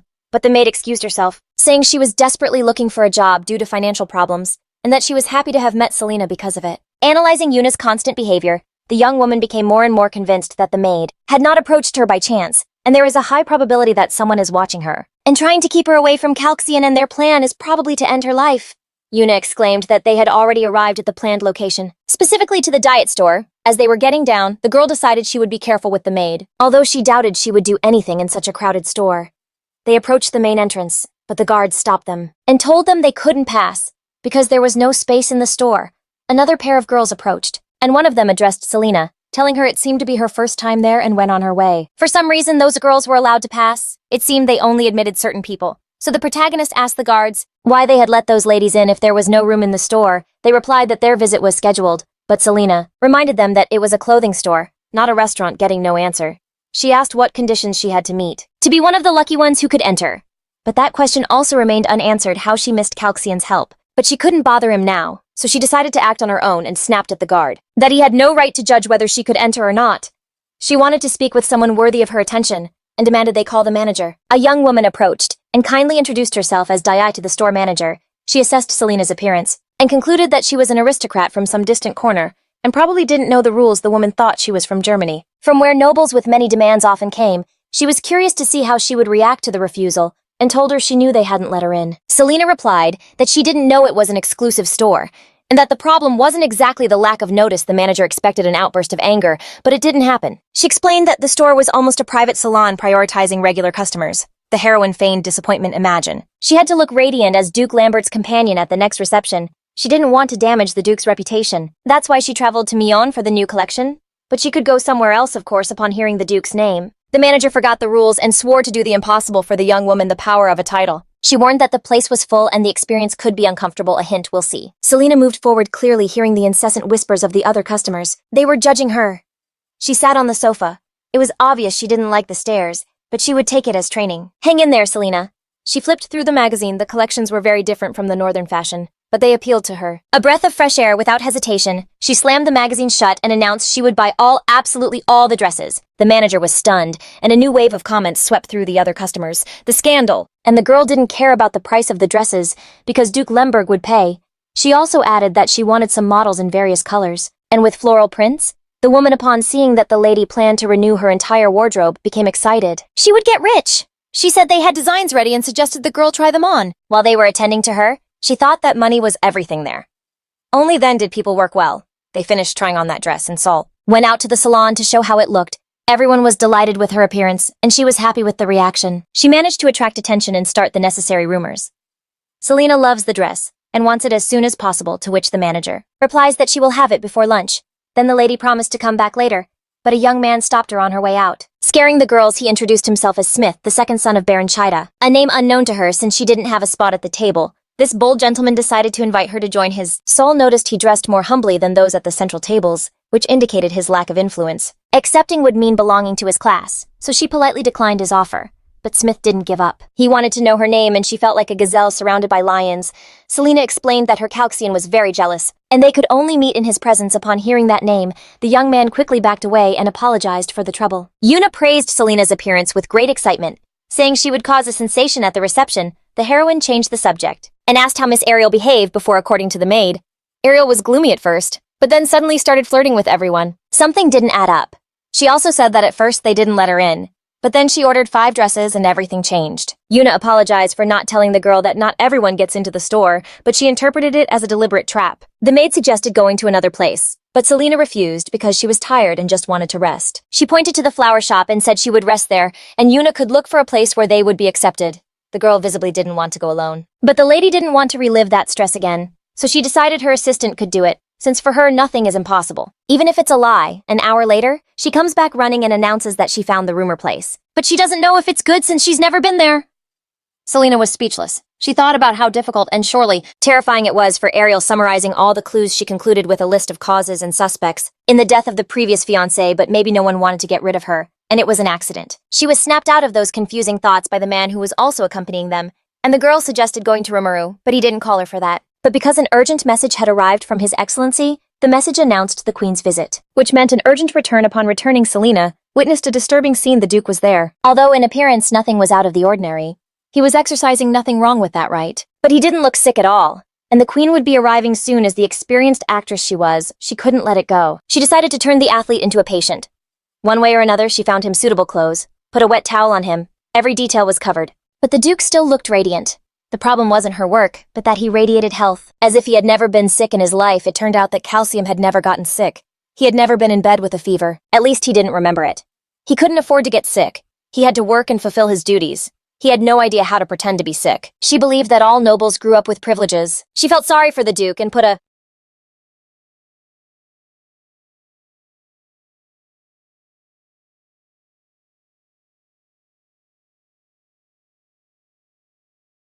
hand on his head to comfort him. The man didn't understand that gesture at all, and obviously was completely bewildered by the contact. But then he got used to it, and said that if you overcame a problem with time, the world would be at your feet. To Selena it sounded like a quote. She didn't know what to answer, but she still stroked his head and praised him like a child. Sitting in the chair, the girl stretched well and yawned without trying to hide her tiredness at all. So the Duke suggested she take a nap since the Queen wouldn't enter without permission, and he would wake her when necessary. He didn't have to invite her to rest twice. The girl immediately started shamelessly moving the sick man to one side. She asked to be woken up in 5 minutes, and she would wake up right away, but she didn't finish the sentence. Because she fell asleep, the man watched the sleeping beauty. He noticed that this lady didn't stress him out at all, but on the contrary, he had gotten used to her at that moment. A servant entered the room bowing to the Lord. He informed him that the Queen had arrived. That means it's time to wake Selena up. The Duke reached out his hand to her and wanted to call her by her name, but something stopped him. He withdrew his hand, and with an almost abrupt movement he lay down on the bed. Pretending to be dead or asleep, the servant was perplexed by such an act, but the master said he felt unwell, and asked him to say he was sleeping an hour later. Selena's eyes shot open. She sat up quickly and started complaining because she hadn't been woken up, but the man was just following her instructions. A sick person must rest well. Seol was about to cry because of her disastrous appearance. Her dress was wrinkled and her hair was a mess. As Calzone confirmed, the queen arrived with the princess. Although he didn't even want to think about it, Selena imagined the queen as someone severe. While she tidied herself up and got ready, only after that did the duke ask the servant to tell the queen that he was ready to receive her. A rather sweet and pleasant-looking lady entered the room and greeted politely. Next to her was a little girl. The protagonist's mouth fell open in amazement. You would think there were two princesses in front of her. The queen looked younger than she herself. The queen came because rumors about the duke's illness had reached her, but in her opinion he didn't seem to be sick. She exchanged glances with Selena and blurted out her theory. She was denied an audience because the duke was with that woman. He insisted that he felt terrible. That's why he couldn't receive the guest and even apologized for it. The woman accepted the apology. She arrived without permission just to make sure the man was really sick. The protagonist noticed that the queen was cunning and honest, although she found it hard to believe there was definitely something fishy going on here. The young woman curtsied and introduced herself to the guest, offering a polite greeting as one should when meeting someone. The lady in the hat commented that the lady was as pale as wax and that she had never seen such beauty. Selena didn't know how to act in front of the queen, and she noticed her obvious nervousness. She saw how the girl was trembling and asked if it was fear that made her shiver. Did she think the queen would kill her? The woman was touched by the young woman's reaction. She found it amusing to play with her before the wedding, but she reassured her she wouldn't kill or hurt her. The heroine was confused. She didn't understand why the other mentioned murder. Apparently, she had already dealt with Ariel to clarify which wedding we were talking about. The queen blurted out that the duke was planning to get married, and how ideal it would be for him to unite with Jeriel. She spoke bluntly about marriage in front of the little girl and Selena. What a statement! She said she wanted to tie her life to the duke. Meryl asked the man if he shared that vision, but he believes the future will tell. What a mystery now. The wedding doesn't matter to him. He trusts his feelings, but the queen reminded him that things don't always turn out as one expects. Oh my, she turned to Selena and advised her not to trust her feelings. Although she believes that listening to the heart is crucial, the woman found it adorable. But be careful. There's a world of difference between love and marriage, and the latter is a matter for adults. The protagonist thinks the princess is too young for this, but according to the queen, some young people act like adults. And to convince the girl that Jeriel really wants to marry the duke, she asked the little girl directly. Selena didn't approve of asking a 10-year-old girl those questions. Will she even understand the question? Total drama. But we didn't have to wait long. The princess answered affirmatively. She seemed modest and shy. What tension. The protagonist overreacted, grabbed the girl by the shoulders and asked her to think about it again. The duke was twice her age. Calcio's presence didn't matter to her. She kept trying to convince the girl that he was an old man, ugly and stupid. The girl spoke in a low voice, but she had a strong argument. The Duke of the North was very handsome. Then she started speaking louder. She didn't think he was old. He was at the perfect age to get married. She saw him as handsome in any circumstance. The girl felt a fanatical devotion to him. Selena perfectly understood that teenage crush, but she still thought the girl should reflect. She spoke to her calmly and tried to convey the idea that in a relationship you don't just love one person. The princess thought that no matter how much she asked the Duke about his feelings, he never answered. She was sure he would love her, but her interlocutor informed her that the man's heart already belonged to her. Then the princess started to pout and shout that she was prettier. She had more money and a better status. But Selena doesn't need to be the best at everything for the Duke to love her, as they both knew instantly that their meeting was predestined. Jeriel thought their relationship was like that of protagonists in a novel, and that almost completely shattered her. And the girl refused to accept reality. So with tears in her eyes, she kept repeating that it was all a lie. Calcium believed the queen deserved someone better than him, but she didn't know anyone who could protect her and the princess. After the crown prince ascended the throne, even more so, the princess felt something for that man, and the queen thought he was a good option for her. The heroine listened to the conversation, and knew she couldn't ignore all that she had to do something about it. But she didn't get to say anything because Calcium interrupted her, and declared that he didn't want to marry just for convenience. Meryl didn't even expect to hear that from him, because those are the words of a man in love. Selena didn't believe it, because the Duke would be capable of saying anything just to not take the princess as his wife. The queen glanced fleetingly into the young woman's eyes, and told her not to get her hopes up too high. Because all of that was fleeting, she asked the Duke if he would attend the reception with that lady, and the man confirmed her suspicion. Meryl would like Selena not to let herself get too carried away by social life, as it's not entirely safe. The girl panicked at the possibility of being killed, but they reassured her by telling her the queen wouldn't go that far. But the question of who could do it remains unanswered, because the queen may not know, but she thinks there are many like that. The woman was already leaving because it was late, and she had delayed too long with the sick man. She said she would come back when he got better. The couple was left alone.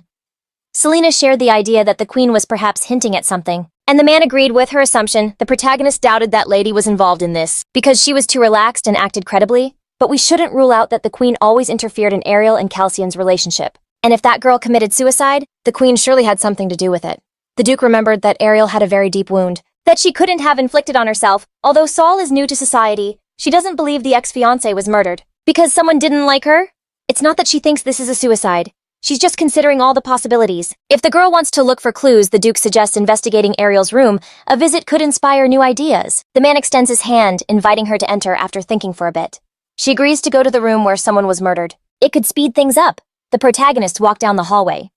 Selena notices that the atmosphere in this wing is much more pleasant. The Duke reveals that his mother lived in the West Wing, which is why her influence is felt here. The girl loves the terrace they went out to, and how the stairs lead directly to the garden. It's also romantic. According to the man, this place was designed from the beginning for secret meetings. Since the Duchess fulfilled her duty by giving birth to an heir, her husband did not oppose such things. The Duke doesn't give that much importance. That's how most aristocratic couples live. The couple reached the climax of the West Wing. A vibrant and colorful interior that captivated the young woman, evoking the character of the Duke's mother. As Calzon himself said, Ariel also lived here. But he hardly changed anything in the room. They reached the door that leads to a small room where the maids lived, and where Lady Janet used to reside on that fateful day she was there. But she stated she hadn't heard anything. As she was sleeping soundly, Calcian remembered and described the appearance of the dead young woman. The windows and the door were closed, and the only access to the room was through the room where Janet slept. But that night her door was also closed, so the killer couldn't have passed through there, and Janet must be the main suspect, the motive being that Ariel did not meet the status of the man's family, but it would be a disgrace for Lady Janet to be involved in a murder. So she would hardly risk something like that. Calcian has already said several times that judging by the victim's wounds, the killer was someone who had wielded a knife more than once. Selena thought that person must be very strong, and perhaps if the girl really wanted to harm herself, she could have done it herself. The girl shared her suspicion with the Duke. If it was true, the culprit was the one who drove her to that state. The man nodded. Anyone she associated with could be the culprit, even Calcian himself, who suspected nothing. Could be the criminal realizing this? He covered his face with his hand dejectedly. He felt terribly guilty that day.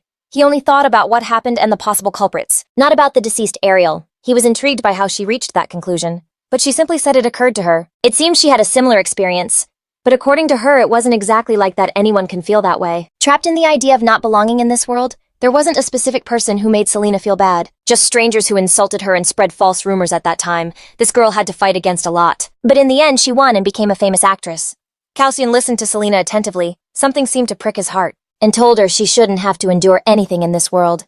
She can simply tell him everything because she doesn't have to fight this alone. The protagonist laughed softly, amused at the possibility that if she told him everything, he could find those people and punish them. The Duke first thought about it, but then confirmed that if that option worked, he would use it.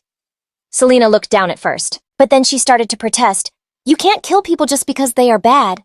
The man didn't kill for that reason, but he had faced situations where due to the division of territories that outcome was inevitable. And thanks to that, he can now defend his interests clearly. That's why he asked the lady not to tolerate injustice towards her, because in this world she has him. The next day, Selena received a letter from that shop. They had made a mistake, so they couldn't make the clothes, and they asked the young woman to visit them again. She showed the letter to the Duke. He was outraged by such rudeness. Not only did they make a mistake, but they also couldn't come themselves. Even though the young woman paid them a considerable sum, they sent her such a letter. The idea that someone who was behind it all hit her, and that letter was a declaration of war, so she prepared thoroughly to go to that shop. Showing that she accepted the challenge surprisingly, she found Lady Fionel near the shop. Neither of them expected this meeting. Fionel noticed the girl was furious and asked her what she was doing there. She replied with hostility that she wasn't forbidden to go. Seeing Selena, the lady thought shady people lived there, and considered her a complete madwoman she liked in previous encounters. Argued with her in a mocking tone, not taking her seriously.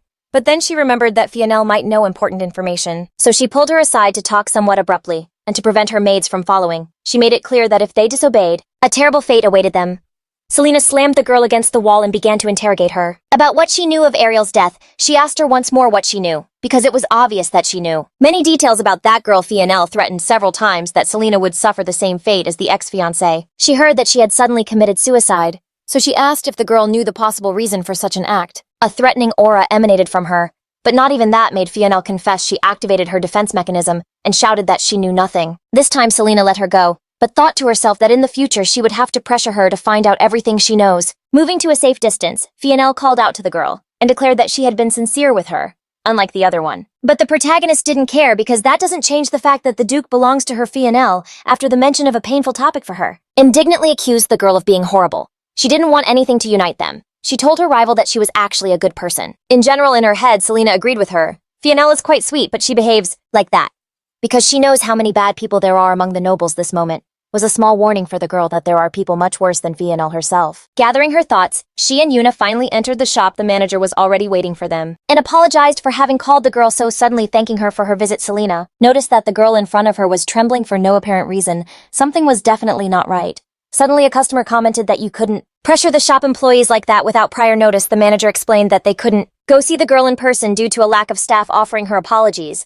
But the girl had loved shopping the day before, so she didn't mind visiting them again at all. The letter that reached Selena's hands was also read by the Duke, and he became furious because the girl couldn't give him due attention. A murmur of disapproval ran through the room, clearly showing the people's judgment towards the young woman. The girl, for her part, seemed oblivious to the comments, her gaze fixed on a single person. She didn't even have to guess who was behind all this. Roslin herself was sitting in front of her, calmly drinking her tea. The protagonist sat at her table and greeted her nonchalantly. After all, it had been so long since they had seen each other. Roslin couldn't reciprocate that friendliness. She detested such a fickle attitude, to be honest. She had no time to chat with commoners. She was a noble and had to mind her diction. An unknown lady whispered in Roslin's ear, insinuating Selena's foolishness and lack of manners. The murmur in the room did not cease. Everyone present judged the protagonist as vulgar. Selena reflected on how that hurtful attitude could have driven Ariel to suicide. Even though she was an actress, she suffered. She understood that arguing was useless. She was at a clear disadvantage. Selena had no way to respond to Roslin. She thought that a villainess in her place would use her power to win. And just in time, as if by magic, the Duke appeared behind her. His arrival was providential. He emanated a lethal aura. Apparently he had heard what he shouldn't have. No one expected him, not Roslin, not Selena, not the guests. Rumors once again flooded the room. The man was afraid for the girl to go alone, so he decided to show up too.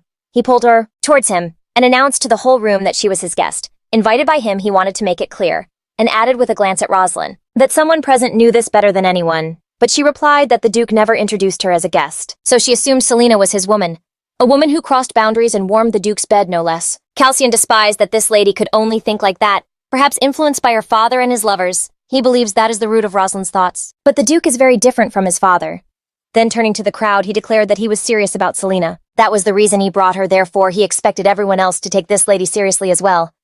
After this, the couple left the shop, leaving Roslin empty-handed again. As always, the heroes were traveling in a carriage, and storm clouds loomed around the man. His fury was evident, but Selena still decided to check. And in fact, there was a strong reason for that mood. The Duke had witnessed how his protégé was being treated. Besides, he noticed that the girl hadn't liked the letter that arrived in the morning, and that she was very nervous. Calcian asked Selena why she had gone if she knew what would happen. And in reality, she was prepared for something like that. The Duke reminded her of his words from yesterday, that she shouldn't tolerate that treatment.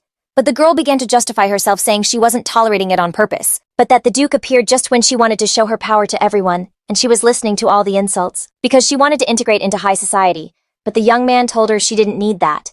Then Selena reminded him that she was there precisely for that, as the Duke wanted to find the criminal who murdered Ariel. But the other person disagreed. Because even if there isn't a criminal, he's trying to find out the cause of what happened, and for that the girl doesn't have to go through the same thing as the victim. And since these two girls are different, Selena must find another way to fit into high society. The protagonist was about to say something else about Ariel, but Calcian cut her off. He told her she didn't need to get close to those people. He didn't want anyone else to suffer because of him, so he just asked her to be herself. In her world, Selena always had to do what she was told, and that was horrible. But that ruthless man, sitting in front of her, told her exactly what she had always dreamed of hearing. And now the girl understood that as an actress, she was used to hearing senseless criticism and complaints. She had closed her eyes to the mistreatment for too long, but it was also hard for her. Just like for everyone else, the protagonist urgently needed to compose herself, dry her tears, and show indifference. But in that instant, the Duke hugged her. He thought that if he did, she would calm down. It was hard for Selena to call herself an actress. Since Calcian could see right through her, he recalled that he practices martial arts, so seeing through people is normal for him. After that comfort, the girl felt much better, noticing that the Duke was inspired today and did a great job. Now no one will doubt how sincere he is with Selena, and they no longer have to worry about his acting at that moment. It was very convincing, so much so that the actress herself believed his words were true, but Calcian said that those words were the truth. The girl was shocked by such a confession. She found it hard to believe that he would be willing to even get married for the sake of an agreement. Selena didn't know the man felt that way about her, but the fact is they are from different worlds, and the girl will have to return. She can't leave everything she had back there, although she likes hearing those words. She was about to say something about the wedding, but he didn't let her. As soon as the Duke heard that word, he was petrified, because he didn't understand what she was talking about. Then they both froze. But the girl continued talking and explained that usually by a serious relationship people mean a wedding. The man's cheeks turned red as he realized that he had said in front of everyone that he planned to marry Selena. And it turns out that was how he confessed his feelings to the girl, but she hurried to calm him down, saying his acting skills had improved technically, he did everything perfectly. It was an impeccable job, but he was eaten up by embarrassment inside. The protagonist urgently needed to know what he meant by taking the relationship seriously. They had been through so much together, she couldn't just be a distraction to the Duke. It was impossible no matter what he discovered about the killer. He will protect Seol and prevent her from being harmed at all costs. The heroine was touched by his words. It was clear he had thought about it a lot. So she thanked him for his concern, but what really obsessed him was the girl's talent with a sword. Just the thought of it excited him. Cassian stated that she was a prodigy, and that he could teach her much more. But she flatly refused. She doesn't want her training to become an obsession. She already feels like she can't put the sword down for a second. In an unexpected turn of events, the protagonist suggested they go shopping together, so the rumors of their romance would spread. She decided to start at Cringe. She was dying to visit Shuna's favorite pastry shop. When Selena arrived at the shop with the Duke, they were instantly shown to a luxurious table. As expected, the difference in treatment was abysmal, and Yuna's absence could be a factor. The girl called the waiter. She wasn't a fan of sweets, but asked for something popular. The man happily took their order, asked for a little time, and promised to bring something they would like so they wouldn't be bored. They were brought an appetizer. The waiter said it was sweet, but not overly so. You could see why the place was so famous. The girl was happy, and she wanted to try everything, but the Duke stopped her and asked to try the dish first. It could be poisoned. Since he was a child, Cassian was prepared for this, so his body is resistant to most poisons. What a childhood. But the lady agreed, and the brave hero, closing his eyes, took the first bite after a brief but intense moment of chewing. The Duke's eyes flew wide open. His face looked as if the dish was poisoned, but he only said that it was very sweet. With a face like that, anyone would get the wrong idea. But he didn't care, and just asked her not to eat it. She nodded, but he took a bite with the fork. And guess what? It was also super sweet. Selena didn't want any surprises, so the Duke tried everything, but every bite was horribly sweet. She was annoyed that she couldn't eat anything and would have to leave. But then the waiter arrived with the solution. They had prepared a sugar-free cake for the guests, and begged her to try it.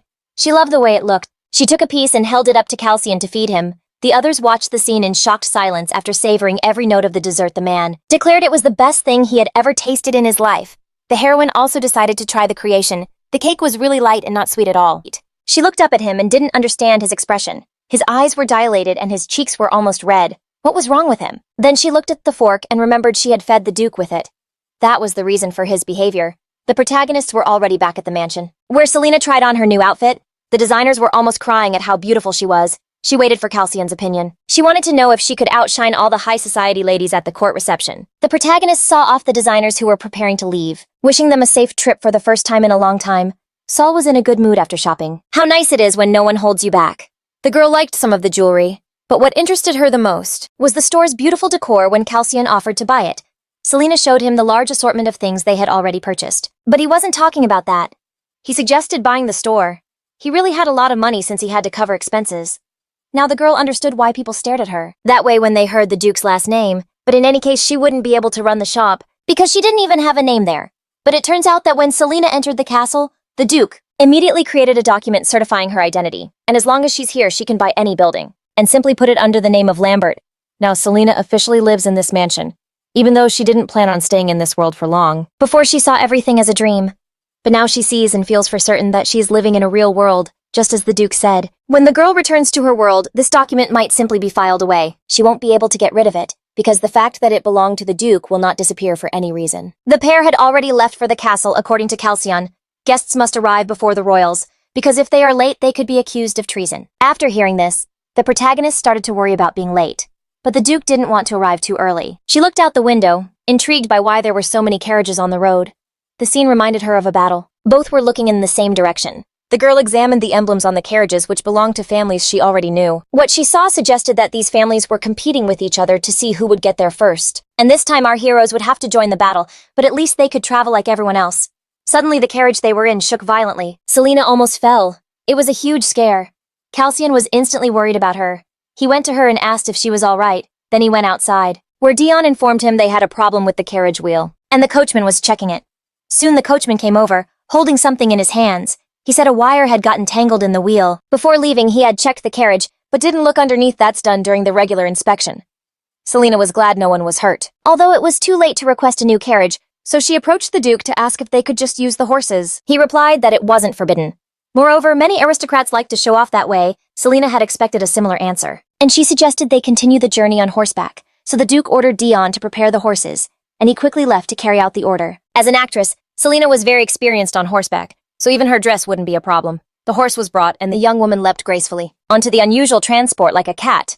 Dion was perplexed. He thought the lady would ride with his excellency. He had forgotten about her skills with the sword. The young woman announced that she and the Duke would ride on ahead, leaving the subordinates to follow. Calxian observed that aside from Miss Orlin, Selena was the first noble lady to arrive on horseback since she was a child. This woman proved to be exceptional. Earning the title of countess, she did so much in battle, no one could match her spirit, and Selena felt inspired by that image. The Duke commented that the countess would be at the party, although for a short time, as she hates noisy events. It seemed that nothing in this world interested her, but the heroine longed to meet that person she adapted to this place. And now it will be much harder to leave it behind. The couple is almost there. People can be seen, the main entrance is there. They hurry. The guards were checking that everyone was ready.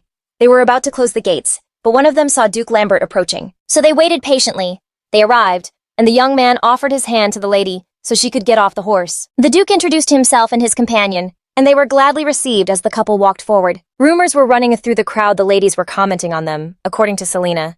The people's reaction was not bad. She liked that everything was going well. Lady Fionel approached. She missed the Duke and feared they wouldn't arrive because of some problem. She was happy to see him and wanted him to grant her a dance, but Selena crushed her dreams. He came with her. She wished Fionel luck finding a partner and hurried off to get something to eat with the Duke. Calxian congratulated the girl. She handled that lady very well, and then she said she would deal with anyone. Suddenly, Lady Roslin appeared next to them. She greeted the Duke politely and heard them mention her name in the conversation. Selena just said she missed her. The lady made sure the couple was okay and was happy about it. The heroine pointed out to Roslin that she was again pretending not to know her name, even though they had spoken several times. Right then, another girl appeared by her side. She greeted everyone present and was happy to see them. She introduced herself as Lyril. She and the Duke had already met last year on Kingdom Day. Selena came to the conclusion that this girl must be allied with Roslin, as she appeared right when she was starting to attack her. Calxian and Lyril were still there exchanging compliments and pleasantries with each other. Selena noticed something was wrong with that lady. It seemed she was gesturing, showing her interest in that man. It seems the girl thinks Selena will ignore her signals out of ignorance, but that's not the case with a gesture. She made it clear that man is hers. The Duke introduced his companion and expects her to accompany him to future events. What a statement. Lyril didn't need any more explanations. She got it instantly. Her arrogance disappeared as if by magic. The heroine was euphoric with her victory. Bring on 100 more. She'll destroy them without a problem. From then on, the Duke, like a robot, repeated the same thing to the ladies. He has a companion and expects her to be his partner. Selena was already fed up with so much attention, but Calxian calmed her down, assuring her that no one else would approach. Because the royalty had arrived, finally they announced the arrival of Her Majesty the Queen and Her Highness. The princess with her spectacular outfit, but not all members of the royal family made an appearance. The Duke revealed that the king suffers from dementia and has a hard time attending these events. Now the young woman understands why the queen is in a hurry to find a husband for her daughter before the king cedes the throne to who knows who. Lassen and the queen handle state affairs, dividing all the responsibilities, a true team. The crown prince will not be able to ascend the throne. His character has earned him too many enemies. The protagonist was intrigued if the Duke was like him in character, but the man said no, as Lassen is not only irascible but also cruel. Selena thought that perhaps the princess is detested for the same reason, and there is a possibility that she will reign after the prince. Lassen does not get along with the queen, so they are rarely seen together. Calxian informed the young woman that after the royal ball, the banquet would begin. The celebration is nearing its end. The queen caught everyone's attention and announced the dance. But she feels unwell, so the princess will dance in her place. And since no man from the royal family is present today, they need a man who has the honor of leading the princess in the dance. You don't have to be a genius to guess that the queen is hinting at Calxian. That's why Selena acted quickly. She grabbed the young man's hand and fled. They had to hide before the queen called him. The couple hid behind a corner. The Duke could not refuse the dance, and many would misinterpret it. The girl heard the music. Maybe they are not looking for him, but they found someone else to dance. All this time, Calxian was trying to call Selena, but she wasn't listening. She was too close to that man. She apologized and tried to move away, but her foot slipped and she got even closer to him. How embarrassing. Both were very embarrassed. Then applause came from the hall and they decided to run back. On the way, the girl tried to compose herself. She just had to erase from her mind what had happened between them. She thought the Duke didn't even remember it, but seeing his red ears, she blushed even more. Oh my, inside they were talking to a man. Selena had never seen him before. Who could it be? It turned out to be Baron Zion. He could not get over the death of his daughter Ariel. What a tragedy. He wanted to talk to Calxian and asked him for a moment. The girl left them alone and went to get something to eat. The man begged the lady not to leave the hall despite the high security. How mysterious. The heroine with a glass in her hand was not far away and wondered what those two would talk about. She knew that maybe this man did not enjoy her presence. After all, she took his daughter's place. Suddenly, a stranger pulled her out of her thoughts, appearing out of nowhere, praising her choice of drink and her good taste. A torrent of unnecessary information flowed from his mouth, lecturing on alcohol, as if he were an expert because of Lady Janet's lessons. She couldn't even say a curse word. She had to maintain a decent appearance. The man did not give up on the compliments. It was obvious he was drunk enough not to think. He proposed that the lady accompany him to an empty room where they could be completely alone. That was the last straw for Selena. She was ready to ignore all of Janet's instructions, so in her smooth and direct way, she asked the young man to disappear from her sight. After this, she left quickly, but immediately another individual appeared, sticking to her like a fly. Although she got rid of him, after him came another, but Selena masterfully rejected all those clingy people. Selena was fed up with people who wouldn't leave her alone. Knowing she came with Calxian, the lady next to her began to laugh, and noticed that the girl was very good at rejecting everyone. She introduced herself as Fionel from the royal family. She couldn't help it. Smiling at the scene and apologized for the possible rudeness, Selena analyzed the lady's appearance and decided that her family was like Fionel's. She wondered if they would challenge her, so the girl also introduced herself. The young woman already knew Selena, thanks to her spectacular appearance at the reception, and that manner greatly impressed Fionel. She had a very positive attitude towards the heroine, and offered her a drink since alcohol takes away all the bad memories. The girls toasted to the spectacular appearance, but along with them, everyone else around them also cheerfully raised their glasses. A girl suggested that everyone drink in honor of the horse, since her white mare named Sina had finally given birth. Fionel congratulated the lucky one, and all together they drank in unison for someone else's horse. Selena understood that these people loved to drink, and they didn't need an excuse, but it was better than the previous company, so she quickly joined the general atmosphere. With a bottle in hand, ready to toast to the full glasses. All this was fun, of course, but these guys were very weak compared to the heroine, who turned out to be the one who could hold her liquor the most. But she was glad there were no conflicts. She urgently needed to freshen up to recover as soon as possible. She thought that Calxian would continue talking with Ariel's father for a good while, so she decided to go alone, even though the Duke asked her not to go out. She went out anyway and started looking for the bathroom. The hallway was dark, creating a gloomy and terrifying atmosphere which let the young woman's imagination run wild. Suddenly, a familiar voice addressed her. It was Fionel, who concluded that Selena was brave to walk around there alone. The heroine grabbed the girl by the hair and dragged her to the bathroom as she needed to talk to her urgently. Fionel wanted to know what they wanted to talk to her about, but Selena interrupted her before she could formulate the question to relieve herself without ruining her image. She asked the girl to imagine she was a flowing stream. Fionel was very annoyed by this behavior. She was not a maid to accompany someone to the bathroom. It drove her crazy that the Duke would pick up someone like Selena. She said it would only bring trouble, but she fell silent there. It was not the first time. The heroine decided to find out what Fionel knew that made Roslin, Fionel, and even the queen afraid to speak. They warned her that her life was in danger, but Fionel remained silent. All of this is very strange, because everyone related to the Duke tells her she could die, and the girl gets the idea that in reality, they know how Ariel died. Selena wondered why Fionel would say she was going to die if she herself believed Ariel's death was a suicide, and she did not know why her face reflected worry and fear. It is not known why she was afraid. Maybe she was even being threatened. Suddenly, Fionel spoke. She decided to be honest and said she did not care if Selena died or not. In reality, she only cares about the Duke's reputation. But Selena said he can take care of himself. That is why Fionel does not like Selena. She does not love the Duke like she does, and she is afraid of dying because of that girl's greed. Ariel's death by greed was already mentioned, but the meaning was different. Perhaps they are referring to a marriage of convenience. Fionel could not stand the conversation with Selena. Everything irritated her. She simply advised her to be careful with men. After this, she did not want to talk anymore, and quickly left the room. That advice made her think that the shy Ariel had a man. The heroine remembered Yuna's words, the ex-fiancé had a lover. So Ariel got engaged to Calxian, and found another man in the capital. The former did not care. That is how most of the aristocracy lives. A lover would not be a reason for a breakup, so something worse happened. Mrs. Janet could not stand it and killed the girl. She is not stupid enough to commit such an obvious murder.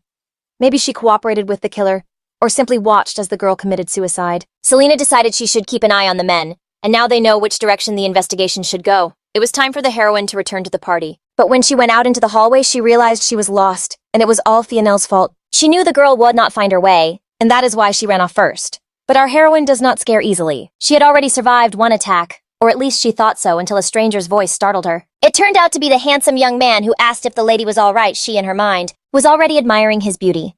She told him that she had gotten lost on her way back from the restroom, and that the person accompanying her had suddenly disappeared. The man understood that it was the girl's first time in that palace. At first, everyone gets lost there. He decided to accompany the lady, for which she was grateful. She thought he was not there for the reception, but that he worked there. The young man laughed. In general, you could say so, but today he was late for his job. He said he would definitely stop by the reception, but first he had to take care of his responsibilities. They arrived at the right place. The girl invited him in, but the young man had something to finish. He promised to return before the main event. After parting ways, the protagonist reflected on how polite, handsome, and pleasant that man was. At that very moment, the Duke rushed towards her, asking where she had been. It was dangerous to be alone. He was worried, because he saw her drag Fionel somewhere and then she returned alone. He thought that he and Selena should have gone together. She thought that was crazy, but she ignored it and told him she met a man in the hallway. A voice announcing the arrival of the crown prince interrupted her, and for the record, he had not appeared yet. The Duke asked again who she had seen, alone in the hallway, and she pointed to the man in question. Calcian followed the direction of her hand with his gaze, which pointed towards the prince. The prince, for his part, was giving his speech talking about how they would soon be the most powerful kingdom in history and would destroy all who stood in their way. The prince spoke as if he were already king. He raised his glass, inviting everyone to toast to the kingdom of Iklan, and everyone happily raised their glasses. Selena, seeing such a display, understood that this was serious, and that the prince had great support. The duke asked if the young woman had run into the crown prince in the hallway. She nodded, and said that he was very kind. Calcion did not believe in those positive qualities, because the crown prince is very different. He accused a servant of murder and then finished him off. The protagonist thought that beyond the man's bad character, it could not be denied that he was handsome. Like a prince on a white steed, it seemed to Calcion that she was talking too much about the prince's beauty, so he turned away ostentatiously. Not hiding his displeasure, the young woman did not want to offend the duke in any way, so she begged him not to be upset. Since he was much more handsome at such a compliment, the duke smiled involuntarily, and his cheeks blushed. A very sweet sight for the girl. Afterward, the protagonist suggested dancing since they had many eyes on them, and they had to show them their charade. The young man drew the girl towards him by the waist to begin leading the dance. Both made a pleasant impression on the people around them. Selena likes how he leads her in the dance. The duke has an innate talent for this and learns very quickly. Not a single detail escapes him, and his every move is a show of care for his partner. This dance with the duke was the most pleasant part of the party for our heroine, and she joyfully let him know. The man was very pleased to hear those words. It was a great honor for him. Soon the music ended, and the partners bowed to each other. Signaling the end of the dance, the prince came down to them and applauded. He loved that wonderful dance, and said they made a good couple. The protagonist bowed before the royal. As a sign of respect and greeting, the girl found it a little strange that he approached first. She introduced herself, and reminded him that they had already met before in the hallway. She said it was her first time in the palace, and wanted to add something else, but the prince interrupted her. He recognized her and compared her to a mountain bird from Lambert.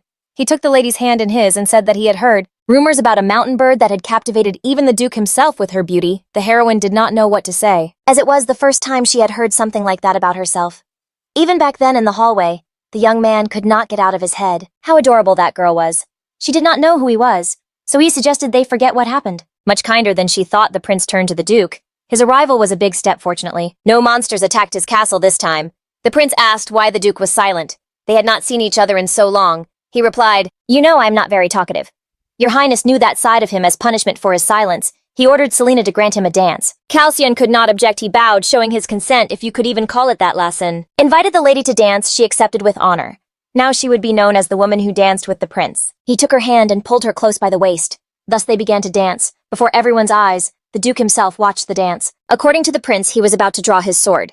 Lassen does not want to involve Selena in his relationship with the duke. He does not think that man can offer her a quiet life. He admits the duke is calm, but he cannot say the same for his circle. Selena associating with Calcion caused an impressive stir to turn the situation around. The heroine blurted out that the prince was more famous than the duke. The prince noticed that she looked at him differently before she knew he was the heir to the throne. Her cunning unsettled him. She replied that Lassen always looked good in her eyes.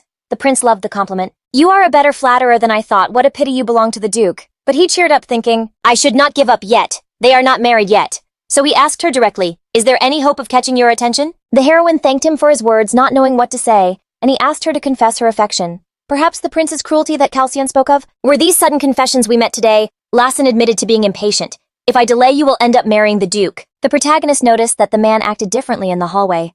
Perhaps knowing who she was with had influenced him. Or maybe he suspects something. But the sudden appearance of the duke's new companion is offset by her beauty. Apparently the prince knows Calcion well, and it is not easy to fool him. As he was interested in where such a beautiful girl came from, the girl was amused that he heard rumors about her, but did not know who she was. To which he replied that he had only learned her name today.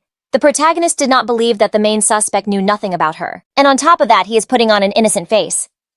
Selena said that she is a simple commoner, and that it is her first time attending an event like this. And the man praised her talent. She still couldn't consider the prince a cruel man, as he now only seemed cute and attractive. Maybe he was testing her. Unfortunately for the boy, the melody ended, and he would have to return Selena to her original partner. He considered the duke a truly lucky man for having such a beautiful and talented lady by his side. Calcion remained silent, and the young man concluded that his acquaintance hadn't noticed her virtues in all the time he'd spent with her. After that brief exchange, he turned to Selena, and he thanked her for such a wonderful time, hoping they would have another chance to see each other, and said goodbye, kissing her hand in farewell. The young man walked away from the couple, leaving the girl confused. She wanted to leave. She had a lot to tell the duke. Soon the main characters were traveling in the carriage. The heroine was exhausted. The social world is not easy. She wanted to finish the investigation quickly. She told her companion that while he was talking with Baron Sion, she managed to get information out of Fionel to start. She asked if the Duke knew that girl was in love with him. Although it's obvious since she confessed it openly, then she asked if he thought she was being sincere with him, and then his face showed uncertainty actually. He simply hadn't thought about it because he doesn't care. Fionel's feelings for Calxion are so strong that she's not ashamed to visit a man whose fiancé died recently. Unfortunately for her, these efforts were in vain, so she decided to change her strategy. This situation amused the heroine. After laughing, the girl composed herself and concluded that since Fionel sincerely loves the Duke, she wouldn't want to harm him in any way. Therefore, she couldn't have participated in the crime. The girl added that Fionel warned her to be careful with men according to Selena's assumptions. A man is guilty of Ariel's death, but the Duke had no idea who it could be. Then the girl suggested. Reflecting on the words of Lady Janet and Yuna, they were threats and gossip, but the Duke was hearing them for the first time. Since these words belonged to people who didn't like Ariel, Selena only half trusts them. So she needs someone who was a friend of this girl. Suddenly Seol was interested in knowing what the Duke had talked about with Cyan at the reception, and the answer came quickly. They talked about money. The girl found it strange, to put it mildly, because this man's daughter had died and he was worried about money. Calxion explained that various bad rumors started circulating about Baron Zion's family, and he was trying to convince him it was all a lie. Then this man asked for all the purchased furniture to be returned, so they wouldn't damage the Duke's reputation in the future. Calxion reported that the Baron would arrive tomorrow. The heroine was outraged by the lack of grief from Cyan and concluded that everyone here was a bit strange. Suddenly the man remembered someone they knew and warned her to be careful with the Crown Prince. Selena didn't understand why she was overestimating him when they had already agreed the Duke was more handsome. But since the Crown Prince is implicated in a murder, she needs to get close to him. Calcion's face changed. He looked jealous. That act, even when they were alone, amused the girl. But what really surprised the protagonist was how kind the prince was. She might think he was always like that. The Duke's reaction suggested that the prince was crazy. But if his behavior is different, she had to think it through. Maybe he's like that with all women. Or only with Selena? Or maybe because she came with the Duke, and if he's really involved in the murder, she should be careful because he is very powerful. Suddenly, the protagonist thought she saw Yuna in the window, who wasn't supposed to be able to go to the festival. Because of work at the mansion, if she came, it's suspicious she lied on purpose and apparently has hidden plans. Of course, Selena suggested following them. Her instinct told her they would get something good out of this quickly. The main characters disguised themselves as festival attendees. She was delighted with her work so as not to arouse suspicion. They had to act in a way that they would go unnoticed. For example, they could pretend to be a couple looking for a secluded corner. Carried away by the heat of the moment, Selena took the complete initiative and kissed the man on the cheek. He was in complete shock. The actress played her part perfectly, pretending she wouldn't let go of her lover for anything. Calcion, for his part, struggled to maintain his composure. He kept telling himself to concentrate. They were on a mission. The person Juna approached was outraged by the couple's behavior. There were people around, but Juna wanted to get to the point. Time was pressing. The person she was talking to was a young woman. She mentioned a tea party at the Geis mansion and indicated that the invitations would be sent soon. Selena listened intently to their conversation. The girl asked Juna what she thought of the new lady. Juna can't stand Selena. She says she's just like Ariel. She doesn't understand anything and always does whatever she wants. The maid thinks that lady has no weaknesses and suspects that she seduced many men in her day. Seol reacted sharply to the person speaking. It infuriated her that the maid dared to speak about her that way, but Calcion stopped her in time and asked her to calm down, then covered her head with her hood. The redhead said that the Duke of Lambert had fallen under the new lady's spell, but Yuna said that Lady Jet wouldn't allow it. Besides, Yuna told her acquaintance that thanks to Selena's efforts, the butler and a maid had recently been fired. The redhead didn't know the Duke's partner but had already reached a conclusion that she was even more lewd than Ariel, and that her only looking at the Duke now is temporary, because the same thing happened with his previous fiancé. Selena was left thinking about what they had said. Those girls probably meant that if she is with Calcion now, in the future she will have problems with men. Then they agreed on the location of their next meeting. They will meet when it starts. Tea time at a cosmetics shop. When the girls left, Calcion ordered his men on the rooftops to watch them closely. Now the main characters just have to wait. And Selena in turn promised to get information from Juna somehow. And now that their secret mission is over, the Duke decided they could return home, but the girl disagreed. She wanted to stay at the festival since it was in full swing. In the end, the man agreed, and then said that the flower crown they bought looked very good on Selena. The protagonist was very pleased and put the same crown on the man, because she believes flowers suit him too. She loved that beauty, and was eager to walk through the festival as they needed to buy even more flowers. After a while, the couple returned to the mansion. Seol was very happy, and the Duke even agreed to go back to the festival someday. The mansion employees were very surprised that their master had visited, and to top it all off, the girl kissed the man in front of everyone. She said it was a token of her gratitude, and went to her room, and the Duke was petrified, but it was a rather expected reaction. Selena was already in the bathtub with her maid sharing her impressions of today's reception, and she also told her something interesting had happened. She met the Crown Prince. Yuna was shocked by the news, and was intrigued by her mistress's opinion. About his appearance, the maid knew of the prince's beauty. She had even seen him from a distance, and Ariel had told her about it too. After that encounter, something changed in Ariel. She was so enchanted she couldn't sleep well. How dangerous. That's why the maid begged the young lady to be careful, so the same thing wouldn't happen to her.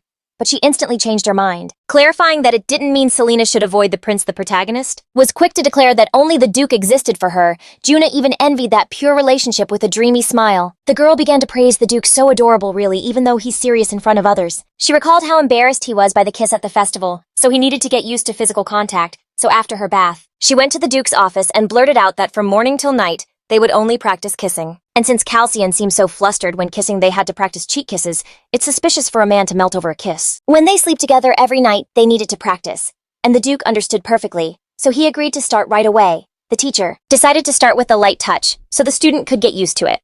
Little by little, the atmosphere was quite romantic. And for some reason, the young woman couldn't concentrate.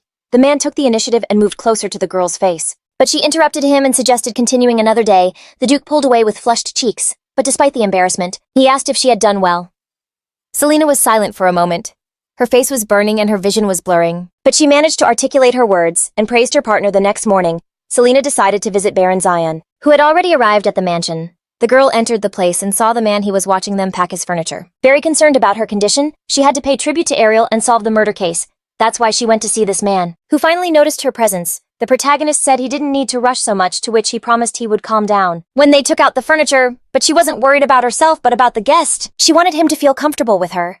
Zion just turned away, and the girl explained the reason for her wish, as she had taken his daughter's place. But the man didn't think he should suffer just because his daughter had lost that place. In reality, the girl was referring to his feelings, because those couldn't be compensated in any way. Then Zion, raising his voice, made it clear he wasn't going to cry just because she reminded him of his daughter, or if she was perhaps going to share the inheritance. Selena didn't expect that reaction. She simply thought he would be sad about Ariel's death. The man admitted that sadness was inevitable, because he could have made a lot more money if someone hadn't stuck their nose where it didn't belong. The protagonist realized she had messed up, so she opted to run away. But Zion gave her a parting piece of advice. The girl had better know what she's doing because someone already got burned for fumbling in the dark. And what a burn it was. Selena arrived at the room. The Duke was staring at a tea invitation and she got one too. She said she would look at it later. But the truth is, she was extremely surprised to be invited. The man noticed something odd about Selena's face, so he asked her what the hell was wrong.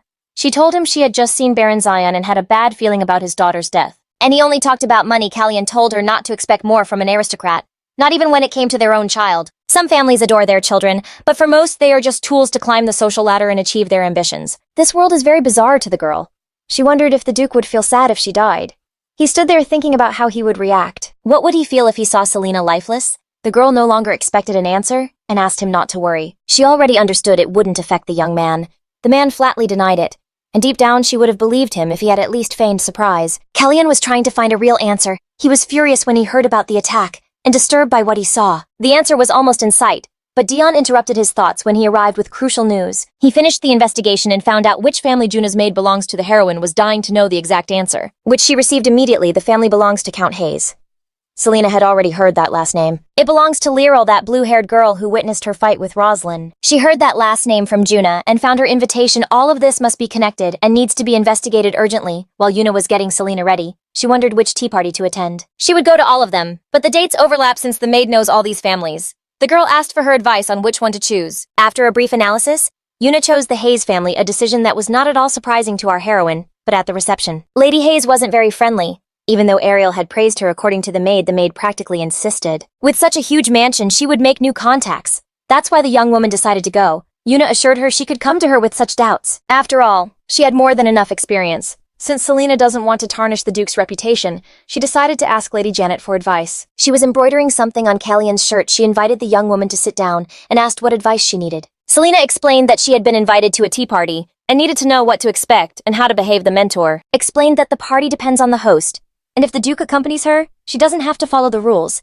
But if she goes alone, she will have to adapt and try to blend in gradually to her. It sounded complicated.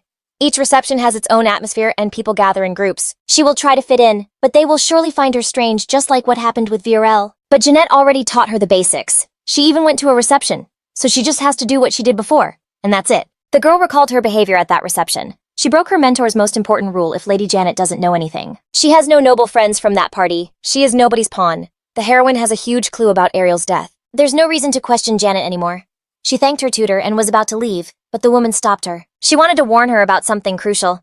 She said that at the tea party everyone seems nice, but they exchange secret gestures. And if the invitation is red, it's better to wear black according to her. The Duke never goes to those events. but maybe this time he will make an exception. Now she understands the reason for such generous advice Lady Janet is obsessed with. The Duke Selena was ready for the tea party. She was wearing a simply spectacular outfit. It fit her perfectly.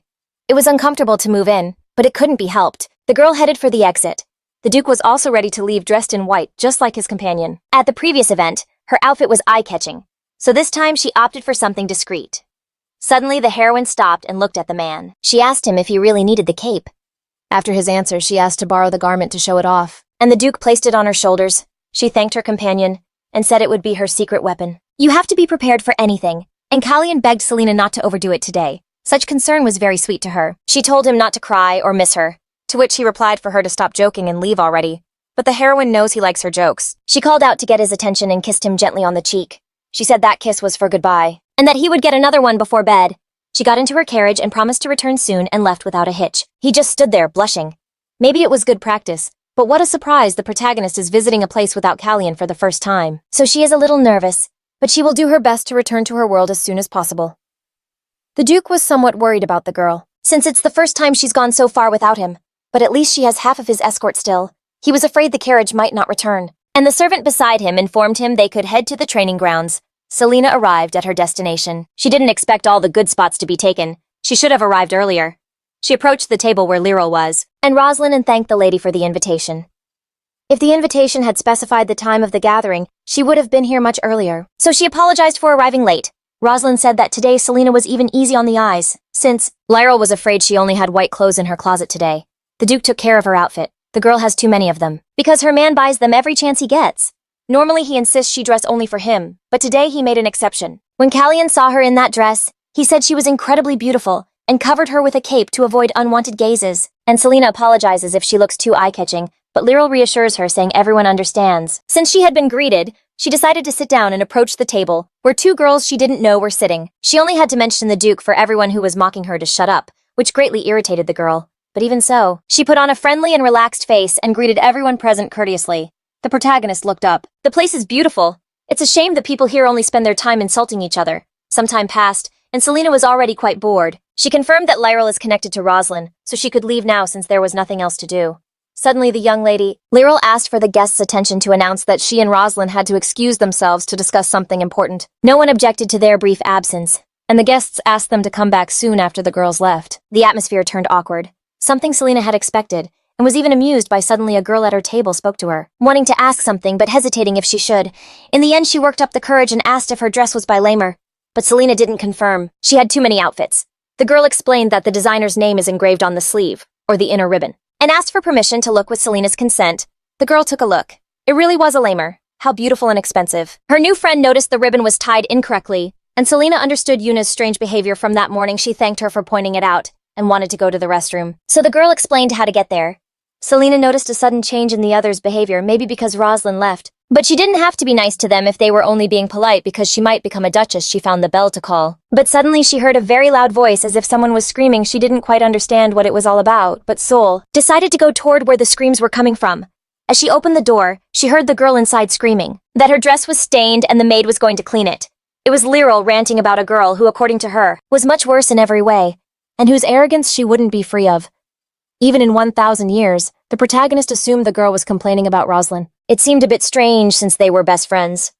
She continued with her complaints, saying that Roslin first declared she would be the princess, crown princess, and now suddenly she wanted to be a duchess. She didn't understand why she needed to meet the crown prince, or what she really wanted. Suddenly, Selena decided to reveal her presence. She heard an interesting conversation, and believes Roslin will thank her for telling her everything. Lyril didn't expect this turn of events at all. At first she was scared, but then she decided to find out what Selena was doing there. According to her, she came to the bathroom by chance and witnessed a conversation that interested her. She's in no hurry, so she'd like to discuss it. Since she thought she and Roslin were close, even though she criticizes her behind her back, she believes Selena shouldn't get involved in this. The heroine blurted out that she heard Lyril compare Roslin to a bat. Imagine her reaction. Lyril realized the manipulation and the threat and agreed to talk, but Saul had already aired everything out. Lyril and Roslin are thick as thieves due to family business. They compete and collaborate. Right now, they're collaborating. So things are quite calm between them, the girl confessed. She didn't want to be cold to Selena. It's just things one has to do. It was Roslin who ordered the attack on Saul at the party, and now you're without the Duke to be mocked without fear. Lyril says she wants to get to know Selena, not to bother her. But what is Roslin plotting? It's a mystery. The heroine asks for advice on how to become friends with Roslin, inseparable friends for leisure activities. Lyril took a while to answer, and Selena thought her wanting to get closer was just a tall tale. The girl couldn't let Selena tell Roslin everything. She had to come up with something fast. She blurted out that their families shared business in the jewelry world. That's why they were connected. She wouldn't be stuck with Roslin forever. As soon as her family closed deals with Lambert, they would grow apart. The protagonist suggested that if the Hayes family wanted to collaborate with Lambert, they should become friends with her. She could ask the Duke for a favor, so they recommended Lyril write a letter to the Duke, since if Selena delivered it, it would go unnoticed. But Lady Hayes wasn't very convinced. She didn't think the Duke would agree to something like that for her. Yet they offered her paper and a pen to start writing. They immediately reminded her to mention her friendship with Selena, and how much she had heard about the Duke. She started the letter and thought that if she got a deal with the Duke, Roslin would lose out. She folded the paper in half. Fearing this would all start a scandal, she couldn't let the letter reach the Duke as soon as she thought it. Someone grabbed her hand tightly and snatched the letter. Selena thanked them and promised to take care of it. It would be the proof of their friendship. The heroine was satisfied with that letter. Lyril as her slave. Now to find Roslin and the Crown Prince, she didn't have to look for them long. As soon as she saw them, she hid behind a tree to watch. The prince was holding the lady by the shoulders, scolding her for showing weakness. She apologized. Selena thought there's something more to this. The man was talking about feelings, how intense. He also mentioned her good behavior and those rosy cheeks. Something is definitely going on here. They hugged. Selena didn't know what to think, but concluded, it's not just a romance. Roslin is in love? It was getting late, so Roslin said goodbye. They had been waiting for her for a while. Then the prince turned to Selena. How much longer will Duke Lambert's little bird hide? She didn't understand how they had seen her from so far away, but she greeted him anyway. As Lassen explained, he and Roslin have known each other since childhood, and he considers her like a younger sister. Selena noted they have a very warm relationship, which the prince agreed with. They always help each other, but the protagonist still thinks he's lying. She remembered that once Roslin almost became the crown princess, but it didn't seem like she liked him. Lassen glanced quickly to see Roslin, and didn't expect to run into Selena. Their meeting was an unusual coincidence, and he decided to call such a pile-up of coincidences fate. But the girl thinks it's not fate, but simply one person's desire to meet another. But the man insisted. He believed she should be happy and agree with him, to which she reminded him that she is the Duke's woman, and as far as she knows, the prince doesn't like the Duke. And Lassen praised the girl for being so perceptive. The man confessed that, rationally, he understands he shouldn't get close to her. But when he sees her, his heart tells him otherwise. She was in shock, and at first didn't know what to say. She felt the prince had really taken a liking to her after a few moments. She tried to explain to him that this was all wrong, but Lassen saw nothing wrong with wanting to get closer. She was beautiful and attractive. The young woman told him he should control himself a bit. She was dating the Duke, but the prince wasn't asking for more. Although he thought the Duke had her so obsessed that he wouldn't let her look at another man. Besides, she wasn't married to him, and he hadn't made her any promises for the future. Suddenly, someone hugged her from behind and pulled her closer. It was Calxian, who announced he would soon make his promise. Only an hour ago, when he escorted her, he mentally went over all the knights he sent with her, and their number should have been enough to reassure anyone. Then a servant approached, reminding him they had to go to the training grounds. And the Duke told himself one last time that Selena was well protected, but during training, he couldn't stop worrying and was using too much force. Dion tried to calm him down, telling him it was just a practice match. But the Duke was still lost in thought. His friend suggested trying again more calmly, but the Duke was only thinking about Selena, who was now in danger. He hurried to leave the training grounds, explaining that something might have happened to Selena. Things happened suddenly. Dion didn't understand what could happen at a tea party with Lyril, and then the Duke became pensive. But then terrible scenarios flooded his mind, compelling him to act immediately. And strangely enough, Calxion's intuition didn't fail because he showed up with Selena just in time. The man told the prince that he was being cautious with Selena, but if that worried him, he was willing to make a promise. He apologized for interrupting their conversation, but admitted to being very possessive of people he considers his own. For the prince, this was nothing new. But it still seemed unfair to him that girl was not his property, which meant she could speak freely with Lassen, and had every right to follow her heart. Calxion understood this perfectly, but refused to let her go simply because he didn't want to. After a brief exchange, the prince advised the Duke to be cautious, because if he pushed too hard, the little bird might fly away. But if necessary, Lassen had a cage big enough to give her freedom, to which Calxion simply thanked him for the advice without hiding his displeasure. Then the prince said, "That was enough talk for today," and asked for permission to say goodbye to the lady, but was denied. The young man wasn't too upset about it, but he apologized to Selena for the rudeness of not saying goodbye to her instead. He promised to continue their conversation. At their next meeting, Selena could barely nod because she was pressed even more tightly against him, which amused the young man. The crown prince had already left, and the young woman reminded the Duke that he could let her go now. She asked why he had arrived so suddenly, to which he replied that he was just passing by. The young woman congratulated him on his excellent performance, and to find out the prince's intentions, she needed to dig deeper. But today the Duke had shown up at the worst possible time. Apparently the man didn't like that comment. and even suggested the young woman was planning to go over to the prince's side, the protagonist thought that her partner had simply become a fool as she had no need to switch sides since the Duke was the only one who could return her to her world. The guy was a bit shocked, completely forgetting their contract, and she had already scolded him for it. According to her, she was fine, and Calxian didn't need to come because she doubted the prince would hurt her. He had many chances to kill her and didn't, so there must be a reason why he's approaching her. Or he isn't pretending to be in love, but that he has been sincere this whole time. The Duke's jaw dropped at the assumption, but if it's true, he and the prince could have a three-way duel, and then Calxian would have the opportunity to kill him legally. Selena confirmed that Roslin controls Lyril, and that something is going on between her and the prince, but the Duke said that guy doesn't care about her at all. And since that man loves no one but himself, the Duke asked Selena not to believe his nonsense or think that he is in love with her. It's impossible. The heroine was convinced that Calxian hates the crown prince. Judging by how sharply he reacts when he's mentioned afterwards, she decided to go have tea with the family. Royal and the Duke begged to accompany her. The thing is, she was invited alone, but now everyone is sitting at the table, and this man still hasn't left. The girls thought they made a cute couple, but Viral didn't expect to see the Duke there as well. She explained that he was just interested in the atmosphere at the tea and would be leaving soon. To get his support and a yes, she pinched his leg where no one could see, but he ignored it and stayed. However, Viral was happy he visited. She was eager to see them since the last time people began to gather around the heroine. They had never seen someone drink so much. They admired her talent, and many wanted to chat with her longer. And Selena was happy to be welcomed somewhere. She was like the goddess Dionysus herself, and the girl loved that she had made such a good impression. So she encouraged everyone to start the party and drink the first toast to her health. The girl ordered them to drink it all and warned she was watching everyone, but suddenly her cup was snatched from her. It was Calxian. Without remorse, he took and drank her drink while the others were in shock. He justified his action by saying that they had many enemies, and that poisoning was very likely, especially at the first tea party. That's why he announced he would drink for the girl. Since he was immune to poisons, what a gentleman, Selena was about to argue that he shouldn't do it. But the crowd behind her squealed at such romanticism. The girls said they understood and would drink with him. And then in unison they proposed a toast to the Duke's infinite love. The protagonist thought it was perfect. All those people were so kind and accepted her as a person, not just as the Duke's lover. Some time passed. The Earl was already quite drunk and guessed that the Duke was bored, which is why he was also drinking. The man confirmed it, and even though, according to her, he shouldn't have come to this gathering, it was an honor for them that he joined. Then she deduced that man cared a lot for Lady Selena, and she asked him to confirm her words, and he did, saying he would not leave her alone where there are men and alcohol, which saddened Viral. She asked how that lady had managed to melt his cold heart, enough to even go there he didn't want to go. The young man smiled smugly and gave a rather interesting answer. It was all because of her beauty. Viral didn't understand why Selena was so surprised, since she heard it every day, but she said she didn't expect him to say it in public. The protagonist hurried away, saying she had to go to the restroom. While the others admired his audacity, she felt really uncomfortable. She didn't understand when Calxian had become such a good actor. The man said he would go with her. He didn't care that it was to the restroom because anything could happen. Like the time she ran into the prince. The girl replied that he wouldn't appear there, and if he did, he couldn't do anything. But the young man was inflexible. At that moment, a woman who had heard the entire conversation approached them and advised the Duke not to invade the lady's personal space. The savior greeted Selena and introduced herself as the Duchess of Orleans. The girl was happy they were finally meeting.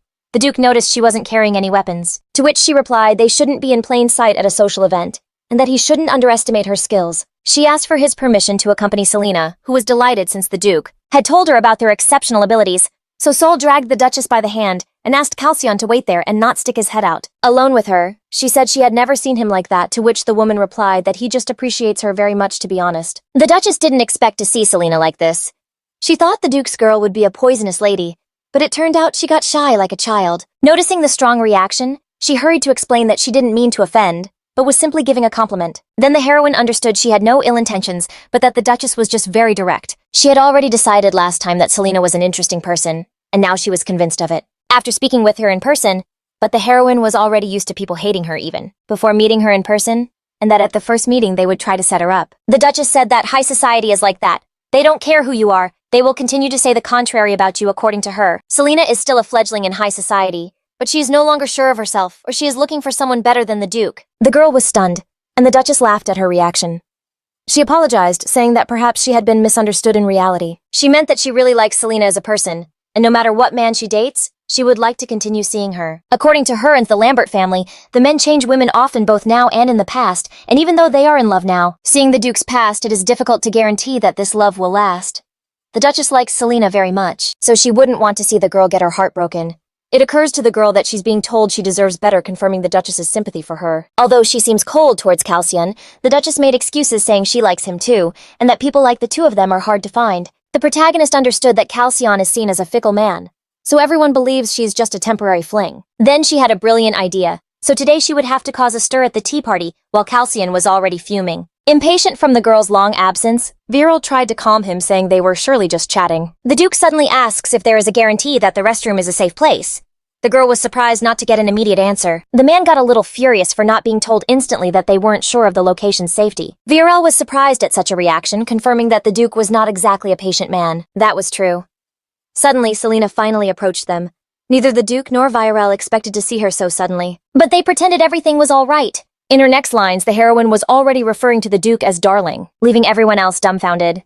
She asked her darling to bring her a new drink since she didn't want to finish the one she already had, and according to their agreement, he had to do whatever she said. So he fulfilled her request without hesitation, something that did not escape Viral's notice. When she had the new glass in front of her, she suddenly changed her mind and simply wanted water. Viral got the impression that Selena was training the Duke because he obeyed all her commands without question. The man even added 3 ice cubes to the water at her request and asked if she needed anything else, but she just asked him to sit with her.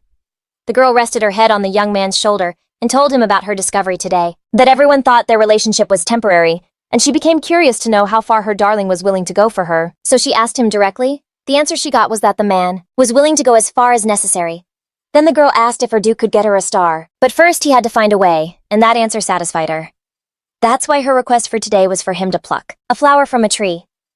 Selena seemed to be asking for a dream, as if she would later ask him to gift her the clouds, and from there to a star was not a great distance. Then Calcion got up and walked silently to the tree while Selena watched him without a word. The guests also watched this romantic scene, exchanging amazed glances. Upon reaching the tree, the man in one leap reached the exact flower Saul had pointed to. He plucked the future gift and landed nimbly on the ground, with impressive grace. Afterwards, he approached Selena and carefully placed his gift behind her ear, while the girl watched in silence, and after giving it to her, he looked at her tenderly, and smiling told her she would have to wait for the clouds. The heroine smiled and held out her arms to the Duke, vowing that she would wait for the next day. Selena was with Yuna, surrounded by a mountain of invitations. The maid warned that choosing dresses would take time. But Selena just wanted a break, so Selena went to train with the Duke, leaving Yuna in charge of the invitations. The maid wished her a good day, and as the door closed, she furiously attacked the envelopes, not knowing how to find the correct letter. Unable to read the senders' names, but she had to find the symbol of the Hayes family, and soon she had it in her hands. With that letter, she would get more money from Lyral. But before she could finish, Selena burst in. The heroine caught her maid red-handed and demanded she hand over the letter.